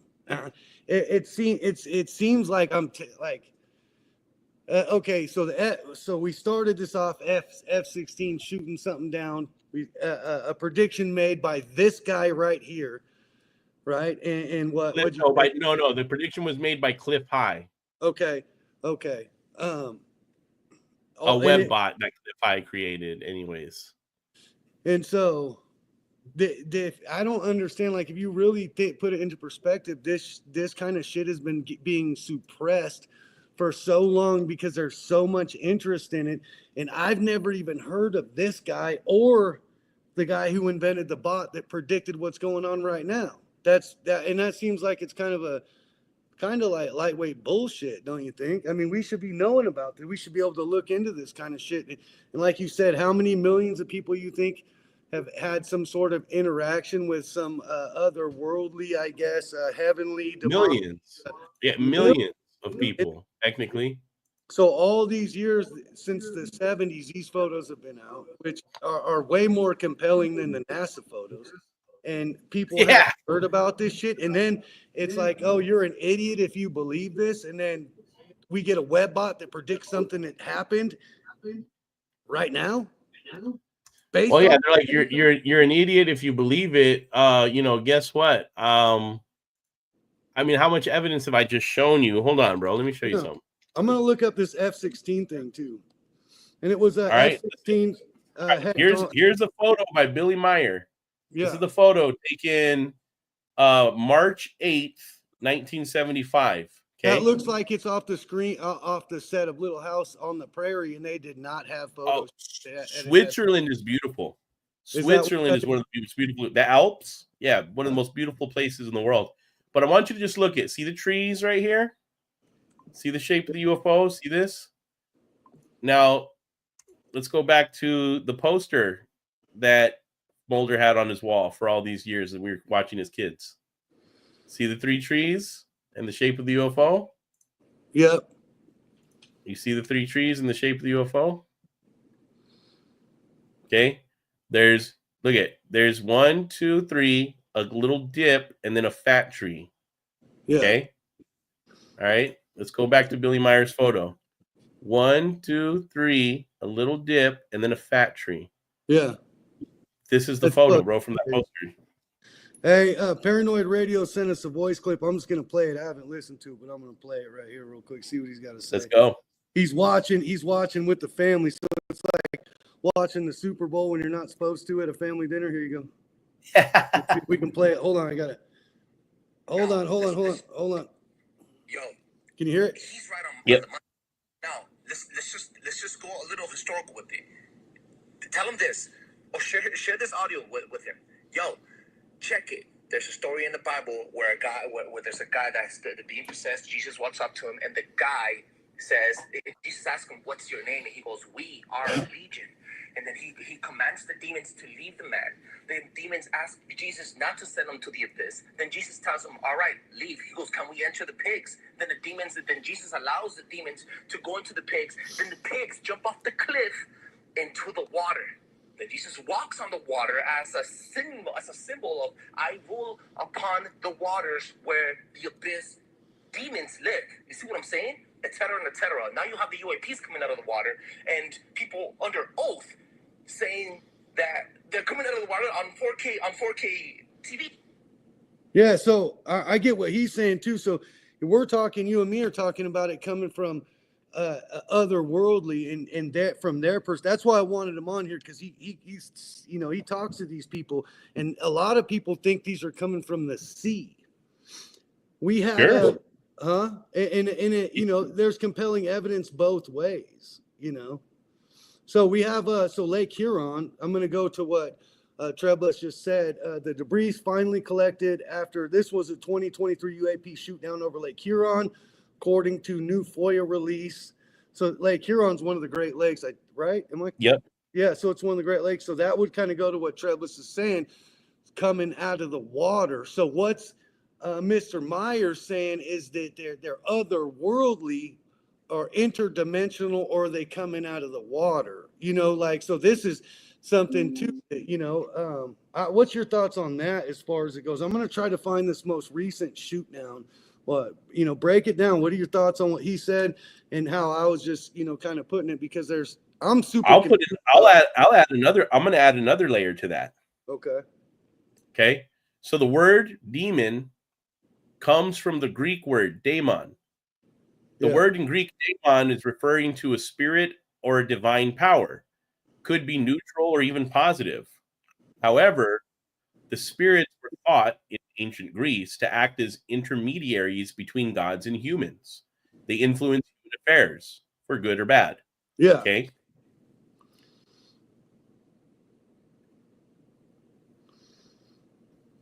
Now, in Christianity, demon took on a more negative influence, right? Yeah. And it was redefined as malevolent beings that oppose God and humanity. Okay. So the Greek New Testament used the word daemonion, or later on in Spanish and Latin was demonio, to describe evil spirits or demons. In Latin, daemon became the standard term for these beings. Okay. Where did demons come from? Do you know? I feel, from my perspective and what I've understood, demon, the word demon is kind of come from the same place where the word like Satan or Deval or devil or anything. It's just a linguistics. Not quite. Not quite. I'm going to tell you something. Satan is spoken about in the Old Testament, right? I've heard it both ways, but clear it up. You're a lot deeper in this. Satan is spoken about in the Old Testament, right? Okay, yeah. Okay. Satan is spoken about in the Old Testament. How many demons are mentioned in the Old Testament? I'm not sure. 0.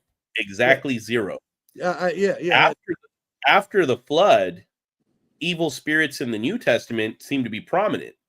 But with the story that Treblis was just talking about. Yeah. Jesus casting these evil spirits out of the great, and then he does this throughout his entire ministry. He cast 7 spirits out of Mary Magdalene, right? And she wasn't walking around like she was demon possessed. At least it doesn't describe that in the Bible. But yet somehow there was 7 evil spirits that were attached to her. So the evolution of the word demon has come to be now in modern terms an evil spirit, an evil supernatural entity, an evil spirit. Now, in the book of Enoch, why would there not be demons or evil spirits mentioned in the Old Testament, but they're a prominent feature of the New Testament? Okay. They go around profaning the name of God. Well, the Nephilim, the giants in the Old Testament, also walked around profaning the name of God. These giants, these Nephilim, right, were born from the Watchers or angelic beings and human women. They were portrayed as violent and destructive. They wreaked havoc on Earth. They consumed resources. They cannibalized and were responsible for a lot of bloodshed. Their unchecked violence and corruption contributed to the moral decay of humanity. Now, according to the book of Enoch, okay, God commanded the archangels, Michael, Raphael, Gabriel, and Uriel, to take action. The Watchers, the fallen angels, were bound and cast into darkness. Right? So what the demons are not fallen angels. The fallen angels don't communicate with us. They're bound. They can't do anything. They can't do shit, But the Nephilim, which were physical beings, which were giants, were ordered to be destroyed. Now, how did God destroy them? Into a lake of fire? Into water. Okay. A great flood to cleanse the earth. The great flood flooded the earth and killed everything. Killed the Nephilim. They were killed by water. Okay, so that makes now sense. listen. That's where travels. The book in the book of Enoch, chapter 15, verses 8 to 12. Yeah. The God tells Enoch that not only would these beings be destroyed, but that their spirits, which would be called evil spirits or unclean spirits, and would cause harm to humanity by influencing people towards violence and sin until the judgment day came. So Trebles is like that's why the abyss is in the sea. I'll give you another angle. Yeah. This is why the story of King David as a young boy killing a giant is important. Yeah. When they talk about, oh, God's going to give you the strength to kill giants, we are still in a battle with the giants to this day, but supernaturally. Yeah. Okay. I got something to show. I want to after you're done with that, I want to touch down back on this, kind of where we started with this F-16. We're not just talking out our asses. I'm going to show you guys that this is. If you want to share something real quick, I got to run to the bathroom. Yeah, I'll go ahead and share it right now. So I'm going to have to pull yours. Go ahead. Yeah, go ahead. I'll be right back. So add the stage here. I'm still learning here we go. So police collect wreckage. This is where we started this whole thing off of, with a couple of people who had, it was prophetic, a web bot, the guy Billy Meyer we're talking about. This happened in 2023. It was just released recently. Newly released documents have revealed that Canadian police collected debris of a UFO that was shot down over Lake Huron last year. The object was taken down February 12, 2023 by a U.S. F-16 fighter jet, marking the third such incident over North America. Witnesses described the object as octagonal with strings hanging off it before the jet fired 2 missiles, striking the UFO, then slowly descending into Canadian water. I'm not going to show, they're probably going to, whatever the video is probably going to show some sort of Chinese balloon, but this isn't what witnesses or the news or the military said. It wasn't some sort of Chinese weather balloon. So they picked up, documents obtained by CTV News stated the wreckage, physical evidence, was found on the shoreline of Lake Huron weeks after search efforts were suspended. That's telling me, so now they're saying the RCMP partnered with the American and Canadian Coast Guard to conduct a brief search following the incident, meaning some civilians found the wreckage, reported it. By February 16th, it was called off due to deteriorating weather and low probability of recovery, according to an RCMP statement. But the partially redacted emails quoted by CTV News revealed that the RCMP collected both material and a module from the site of the incident roughly 3 weeks after the object was shot down. National security officials have criticized the effort for lack of transparency because it's they're hiding shit from us. So what we're talking about right now, we're legitimately talking about something that happened, the aftermath of what happened, the people who said it was going to happen years ago, and somebody who tried to prove it decades, almost a half a century ago. And that's what we're talking about right now. So you guys can go look this stuff up for yourself. And once Angel's going to pop back on here in a minute, and then we'll go to it will kind of explain it a little bit in a little bit more detail. And the reason that he's talking about it in a biblical sense is because this stuff has been, for thousands of years, it's been talked about, right? And then again, there's a prediction by a web bot by what was his name? Cliff High, who created the web bot in 1997. And so he's had some accurate predictions. And then so this looks like it happened in 2023, but it was just reported, just released. And I believe from what I just read that they found some stuff, relaunched the search for the debris because some civilians somewhere found the debris, reported it, and they found some sort of a module off of the craft that they knocked down. Right? That's crazy. Now, here's the reason why I like to hashtag bring look it up. Look at this is why I like to consider the Bible as our primary source for historical fact. Okay. Yeah. Now, even though currently the Book of Enoch is not a part of our Bible, the Deuterocanon, yeah, that's only because it was not included. Because there's if you look at all the books of the Bible, there's so many cross references. I don't know if you guys have ever seen that video where they're showing the cross references in all the books of the Bible. There's like 65,000 cross references. Yeah. This doesn't happen by chance. This doesn't happen with any other book or collection of books or stories. 40 authors, 66 books, over 2,500 years, all telling a congruent story, and it matches. Okay, it matches together. Now, hold on.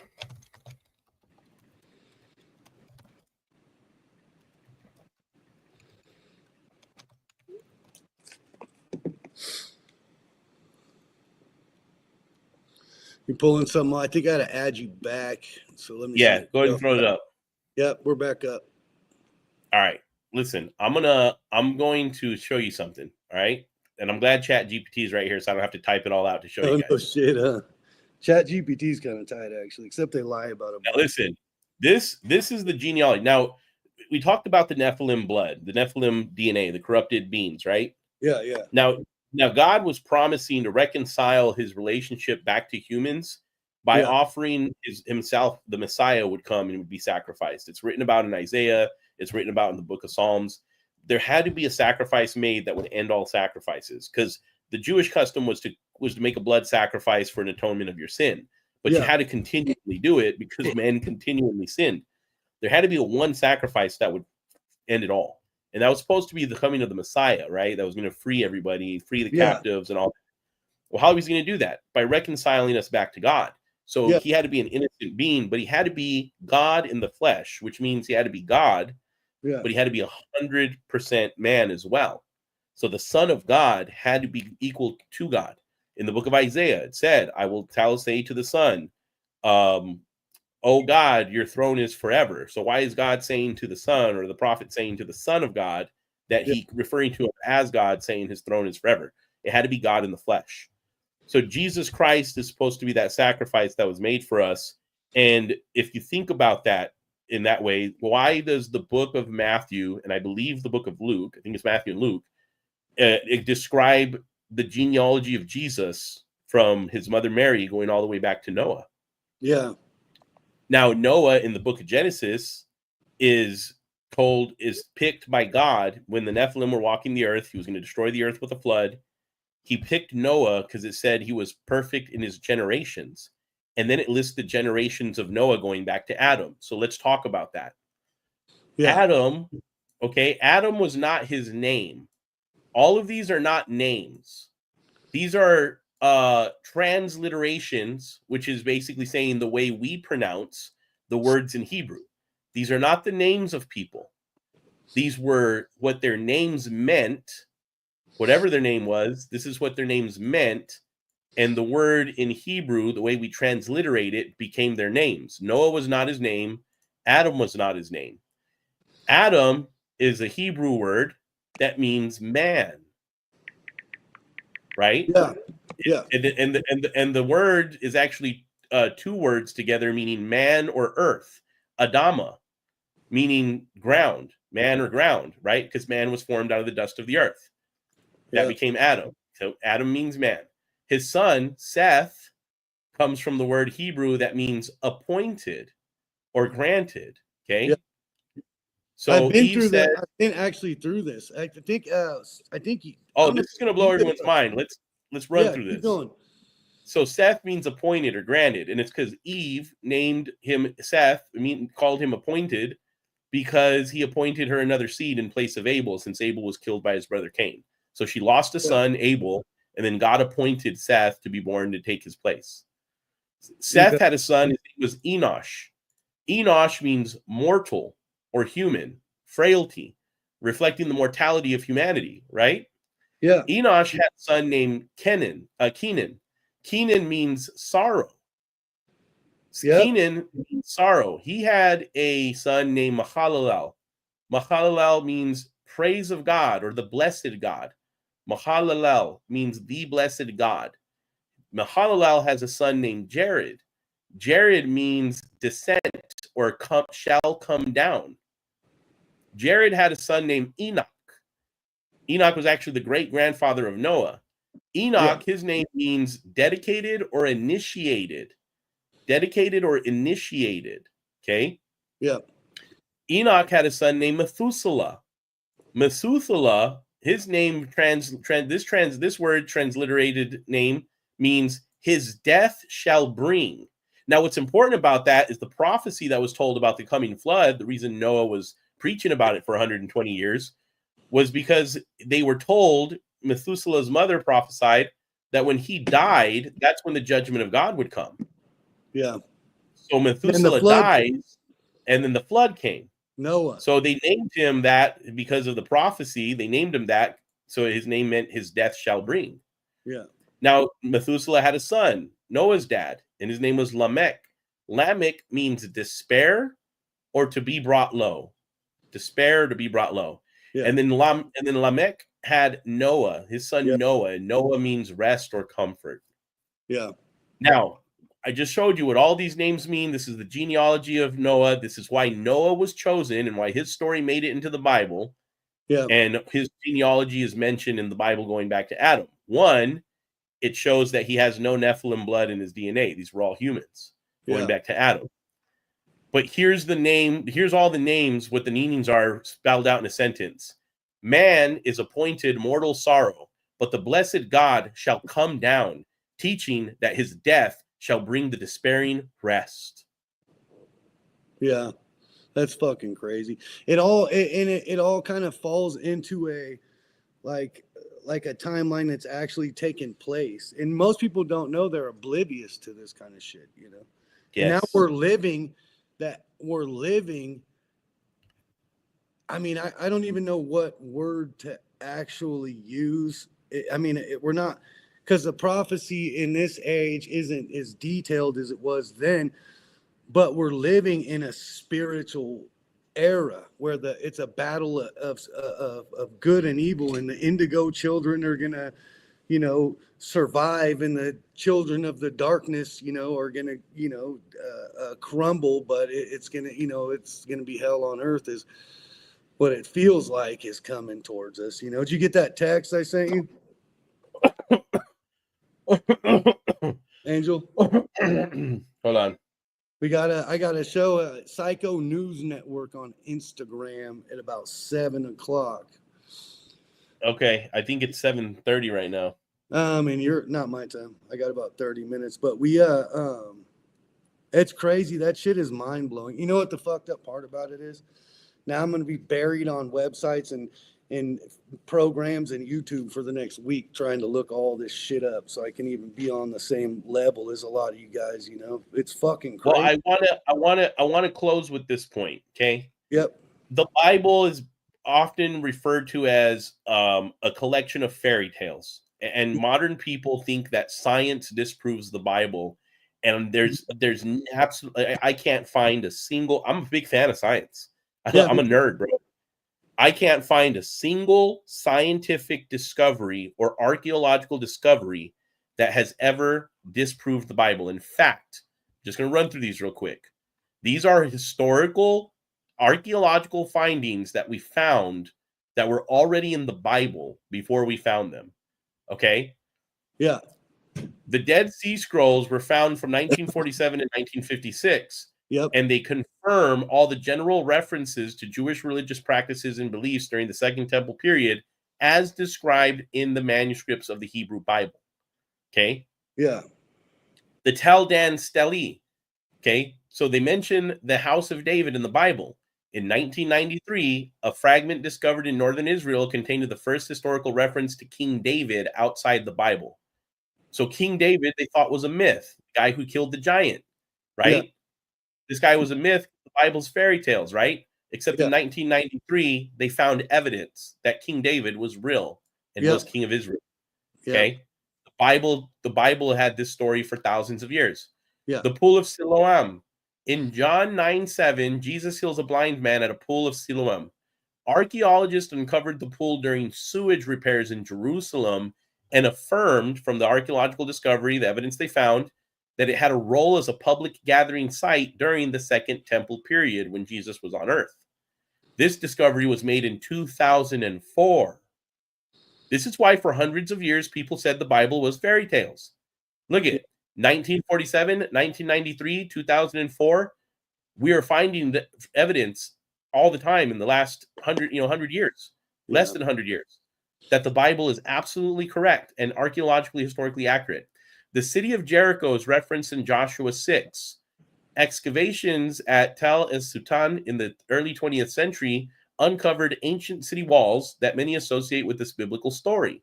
The timeline is debated, the exact timeline of them, but there's more evidence that this story from Joshua 6, which, by the way, in Joshua 6, in the book of Joshua, it talks about giants. In the book of Joshua, it talks about giants.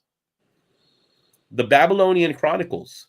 So from 2 Kings 24 and 2 Chronicles 36, it talked about a Babylonian conquest in Judah. Clay tablets detailing Babylonian military campaigns, including Nebuchadnezzar's siege of Jerusalem, have corroborated biblical accounts. They found cuneiform tablets that corroborated that recently as well. That's what that is. That's what they're talking about. Babylon is where cuneiform originated from. Yeah. Okay. Hezekiah's tunnel in 2 Kings 2020, Hezekiah's preparation for the Assyrian siege, they built a tunnel. We discovered a water tunnel in Jerusalem, confirmed to be the one mentioned in the Bible. By that was Spring. By the water supply during the siege. Yeah, they found it by the Gihon Springs.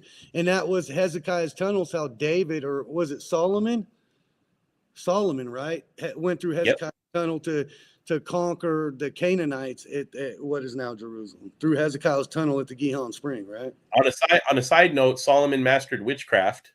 Yeah. But here, let's go. Kabbalah. That's why all the Kabbalah, all the esoteric schools, mystery schools, they follow. They have the Solomon seal, right, and all that. Yep. All right, so check this out. The Merneptah stele, 1208 BCE, the presence of Israelites in Canaan. Found in Egypt, this stele contains the earliest known reference to Israel as a people, validating their presence in the region during the late Bronze Age, which means that the Israelites were in Egypt, just like the Bible described. Yeah. On a side note, if you guys go to the Red Sea, there's tons of chariots and wheels and spears and stuff that belong to the Egyptian army of the Pharaoh at the bottom of the Red Sea with coral growing on it. Been there for thousands of years. How did it end up there? Well, the Bible tells us. Yeah. The house of God at Arad. Mention of temples and worship practices in ancient Israel. Deuteronomy 12:2-3.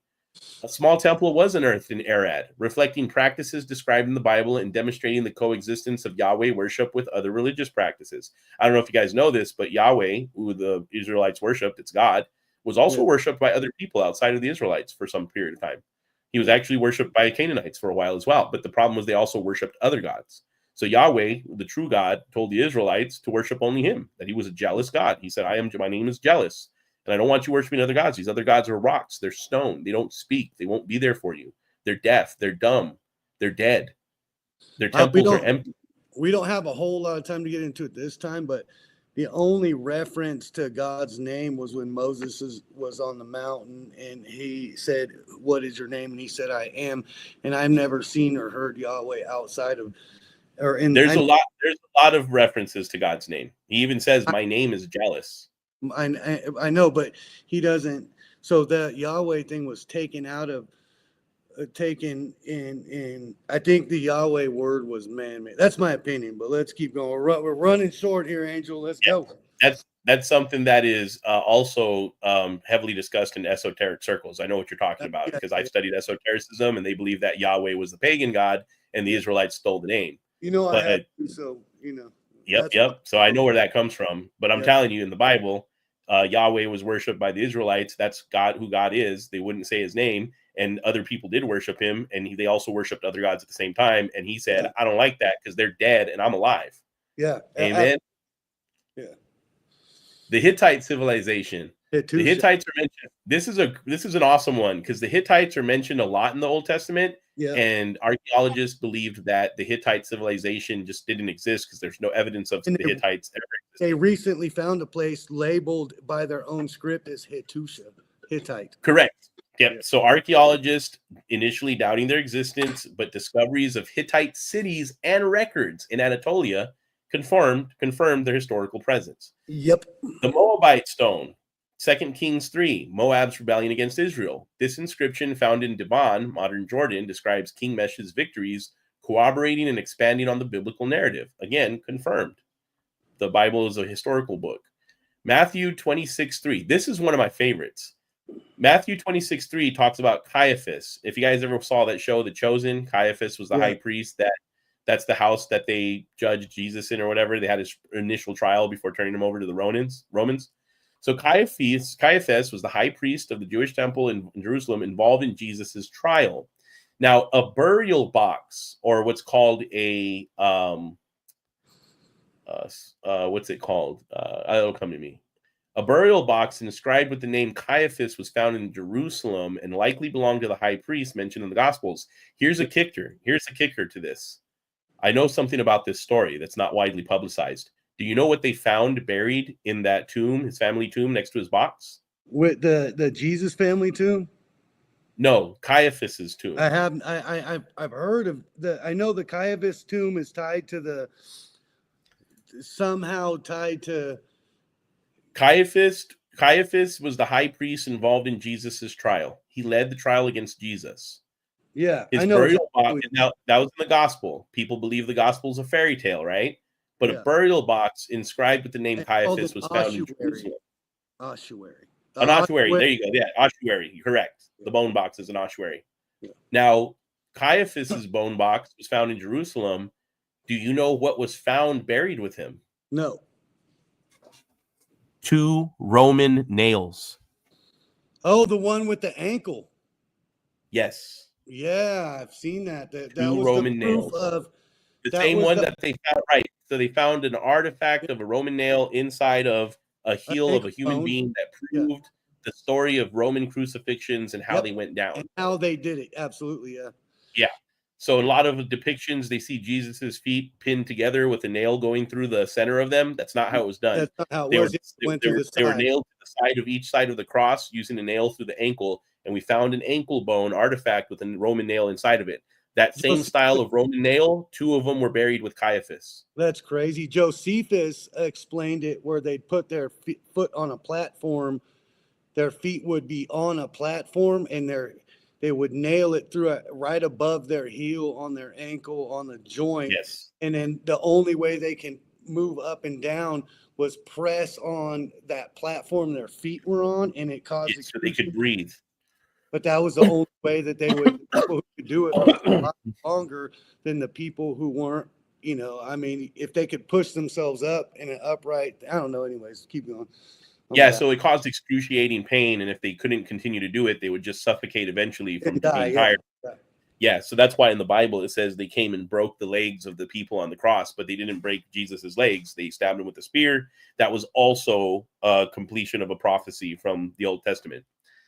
Here's one, the Pilate inscription in 1961. So in Matthew 27, it talks about Pontius Pilate's role in Jesus's trial. We had no external references to Pontius Pilate in the Roman or Judean history. It did not exist until 1961, when a stone inscription in Caesarea Maritima confirmed Pilate's position as a Roman prefect in Judea, which is like a governor.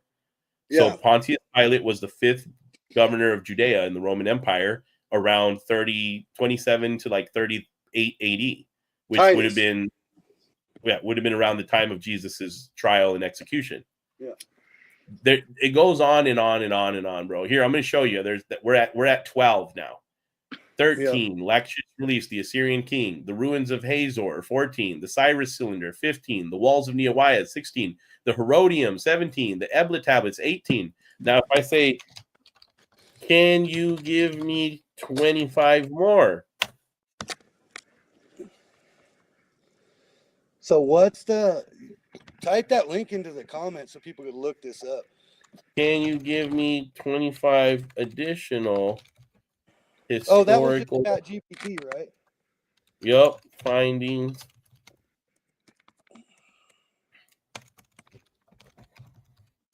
That prove the Bible's historicity. Yeah. Yeah. Let's see how many it can give us. What we need to do is figure out. Itself. We should, or next time we get on a show together, what we should do is sit down and go use this AI platform to compare not just biblical, but cuneiform, Sanskrit, all the prophets, Buddhist, all the prophecies to modern, all the end time prophecies to modern day.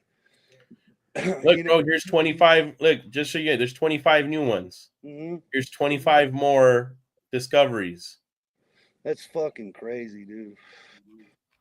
So I mean, that's already we're at almost we're over 40. Well, let's 40. let's get down. Let's close out with what we started with. Let's circle all the way back, dude. And I want people to really be able to go look for themselves. So let's. I don't know why I'm getting echo right, but the chat bot. Is there a link to that people can look up? I mean, whatever they saw on the screen, they could just go ask Chat GPT to look it up and ask it for sources. And if you ask it for sources, it'll give you plenty of sources. Or no, I'm talking about the chat again. One more time, I forgot his name. The guy who invented it. Oh, Cliff High. Cliff High, and that's Cliff with one F, right? Yeah, bringing it back. Cliff High Webbot. I'm putting it in the chat right now in the comments. Yeah, I'll pull your. Oh shit, that's a different computer. Yeah, look that up, and then we got in that prophecy. So Joe Rogan, Donald Trump, 6 days before this is the guy posted that there was going to be an incident within 39 days of the Rogan episode. Before it was even announced, he posted. So clarify that one more time for everybody. Sure. So the prediction was made by his webbot in 2009, which Joe Rogan had a podcast then, but it was obviously not that big. He was still doing acting and other stuff. Mm-hmm. In 2009, the webbot said there would be what he calls, well, it would be like a triggering event. And this triggering event would be Joe Rogan interviewing Donald Trump. And then 39 days of that triggering event happening, that there would be some buildup and some incidents that would occur. Yeah. Right. That would involve, I guess you could say, conflict with like aliens, like alien attack stuff. Yeah. Like us shooting a UFO out of the sky, something like that, and it being public. And that's the F-16 story that they put out because someone found a module and debris, and the RCMP had to get involved along with the American military to go ahead and get that debris before it got out, but it leaked anyway, right? Now, I did notice that in that article it said this happened last February. Yeah, it happened February 2023, but it just came out a couple days ago. It just got published yesterday in the news. And what's funny is that Webbot is based on trending keyword searches. That's how it made predictions. It was originally used to predict stock market outcomes, but this is one of the results. It started predicting world events. Some of them were hits, some of them were misses. Yeah. Now, I want to bring this back all the way. Yes. Okay. To the escalation of alien or UFO encounters, whatever you want to refer to it as, the UAP phenomenon. The escalation of events, the frequency of events occurring, what type of events are occurring as well. Because if you look into it, it's not just UFO sightings, it's not just videos, it's not just government sightings, but as we confirmed with the Billy Meyer case, he's one of probably millions of people who have claimed to have had full-on contact and even conversations, and in some cases, even deeper interactions with these supposedly alien extraterrestrial entities. I don't believe they're extraterrestrial. I don't believe they originate from another planet. I believe what the Bible says. I believe that they are fallen beings. And I believe that they are planning on doing what their predecessors in the second rebellion. So there was a first rebellion with Satan and his angels. There's a second rebellion with the Watchers that birthed the Nephilim.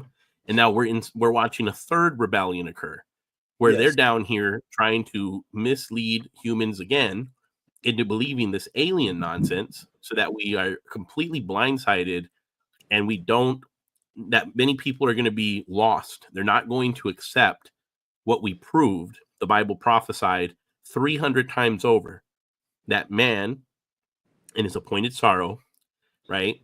That he would be, the blessed God would come down, that his death, that he will teach that his death shall bring the despaired rest. That's the prophecy that Jesus Christ, God himself, come down in the flesh, and be born of a human woman, be 100% man, that would die to wash our sins away, to reconcile us back with our God, with our Creator. And that because if we believed in that and we live like we believe in it and we welcome Jesus Christ into our lives, that we will be able to be reconciled with our God and live eternally in heaven with him. And these beings that were eternal beings, this is exactly what the book of Enoch says. God's told Enoch, go let them know that the angels that asked you to come here, that I made them to petition for man. I didn't make you to petition for angels. Let them know that they're going to be eternally bound and that they're going to await for a day of judgment, and they already had everlasting life. They can't get it back. Yeah. Neither can these Nephilim. They're not part of the God's plan of salvation. Me and you are a different creation, even lower than the angels, and he loves us. He's doing this to prove a point. You got to understand, bro, this is I hope that this reaches somebody's heart, because the God, the creator of the universe, is doing this for us, and we are lower than the angels and his other creations. And there's more than just the angels. The Elohim is plural. There's many Elohims. Okay, there's lowercase g gods. Yeah. And out of all of the creatures God created, we are the lowest of them, and he loves us the most. Yeah. And we have a chance of eternal life that these fallen beings don't have. So they're going to do whatever they can, just like they did in the days of Noah, to try to distract us, to try to lie to us, to try to teach us to do enchantments, all this new ageism, all this lucid dreaming and astral projection and all this stuff that they're teaching people. This is exactly what the fallen beings were condemned to the abyss in the book of Enoch were doing. The Bible says the book of Enoch says they were teaching humans enchantments. Yes. Now, I want you to understand that just like in the days of Noah, these beings who came down in these glowing chariots and had children with mankind and created a new race called the Nephilim. Mm-hmm. It's the exact same thing happening now with the UFO phenomenon. You got millions of people who believe that they have been impregnated on these ships, that they are then later abducted again and had whatever was inside of them growing taken out of them. Later on, they were shown again a child that looked like a hybrid between these beings and themselves. And they were told it was their children. They're hybrid projects. Go ahead and look up UFO abductee hybrid experiences. There's hundreds of them out there online. There's so many people. If you guys look at this Dan Lee Romachek or whatever Romanek story on Netflix called Extraordinary, where he talks about him having children that they made with his DNA and another woman, that he ran into this woman that he was seeing in his abduction experiences, that he met her at a UFO conference where he was talking about his experience, and she said, I know you. He's like, I know you too. And they realized they had both been abducted at the same time and had a child together, and that they were told when they were abducted that this child was a hybrid, and it was a little girl, a blonde-haired girl with almond-shaped eyes. They even caught a picture of a picture of a girl who looked just like what he described at one of his events. I want you guys to look this information up because it's important. It all comes back to the gospel, the truth of the Bible, the reality of Jesus Christ. Because when the disciples asked Jesus about signs of his second coming, he said, nobody knows the time or the hour, not even me, just the Father. But he gave them one clue. He says, as it was in the days of Noah, so shall it be before the second coming of the Son of Man. And we are watching it happen all over again. Everything that happened in the book of Enoch, the Watchers, the Nephilim, the lies, the enchantment, them bringing all these new age religions and trying to create a one world government, the esoteric schools, the mystery cults, the Illuminati, it's all happening again. And it's just proof positive to me that the Bible is real and Jesus Christ is coming soon. Everybody out there, you need to, look inside, look deep within, and get out there and read and study and research and find it out. Angel, I got 5 minutes, brother. I love you. We're going to do round 2 on this topic. I really want to cross-reference prophecies and stuff, but for now, shout it out. Where can they find you, get in touch with you, and learn more about this from the man, the myth, the legend, Goldpills, Angel, Latinos for Trump? Where can they find you at? I wear many hats, many places. My Instagram, my personal Instagram, I changed it to just doing Christian content. It's Crowned by Grace 777. My other business Instagram, Business and Politics, I moved everything to, is Disrupt with Angel. My YouTube channel for now is still Goldpill Patriot. You guys can find me on any one of those platforms. Send me a DM. I'm always open to talk or jump on lives or whatever. All right, let's so I'm going, just so everybody knows, I'm going on, let me see here. It is gonna be Psycho News Network. Angel, stay tuned. I might have to sneak you on there too to talk about this a little bit. Psycho News Network. Yeah, the night is young. And then round two, well, I'm gonna get at you no matter what when I'm off of this, and I really want to do that modern, the cross reference of the prophecies. Thanks for coming on and making a banger. Everybody loves it so far. I appreciate you like always. And then I want to have you on next week for some other stuff too, and I'll DM you or text you about it, and we'll kind of go from there. Maybe some uplifting stuff where people can start finding ways to make some extra money. Some of the stuff we've talked about offline, and help grow your network and my network, and start making some of that come to fruition for not only you and me, but for them as well. Absolutely, man. Gotta sign off. I got 2 minutes. I'll hit you up as soon as I get done. Keep your phone handy. If I can pull you on, I'm gonna pull you on, brother. You got it, bro. God bless. God bless. Talk to you soon. All right. God damn it. Gotta end this stream.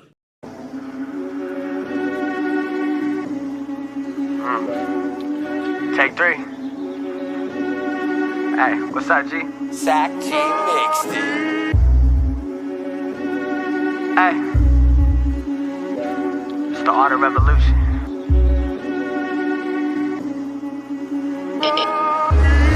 Push the masses away from the media. Every day it's a new distraction from what matters to me. And you get the public together to speak in front of theater with a microphone dangling. Congress tied up and they hearing us like, hey y'all, I'm holding this microphone like a K-Dog. And with this AR, I kick the revolution way off. Today's the day, dog. They ain't like us, I'm quoting K-Dog. I'm from the days of face-to-face conversations like, hey, wait up. The fake is blatant, we ain't the racist. The claim is baseless, they taking face pics. The trade for information, take away your simple basics. The day-to-day Satan worship is taking place. It's your chance to speak your mind and probably your last time. Time is running out, we hustle every day for peace of mind. Cheap and grind, that's what I'm saying when I'm out here getting mine. Get in line, the time to make a difference is now. Push, pull, push, pull. Push out the evil and pull in the truth. I know you got something to say, and now's your time to say it, dude. Like push, pull, push, pull. Push out the evil and pull in the truth. I know you got something to say, and now's your time to say it, dude. Like pull it together, get your notes and take a step up. The road to freedom always begins with a single letter. Are we ever gonna take a chance to get a leg up? The time to use your voice is arisen like it's the 7th. The first step is to let the people know you're fed up. The sword is quite mighty, but the pen will stick the neck better. Don't ever settle and constantly question your surroundings. Shit is always going down around you that you can't see. Thomas Sue and the art of revolution. It's time to spark a conversation and shock the institution. Fuck the system like Kama Sutra propaganda and mass confusion to take away your sight and then leave you blind to honest truth. Give me 2 fingers up, a fuck piece, I'ma see a thumb. Middle one raised up higher than your middle son. Little ones paying the price of silence is within us, giving us no time to react like Chernobyl incidents. Ha. Push, pull, push, pull. Push out the evil and pull in the truth. I know you got something to say, and now's your time to say it, dude. Like push, pull, push, pull. Push out the evil and pull in the truth. I know you got something to say, and now's your time to say it, dude. Like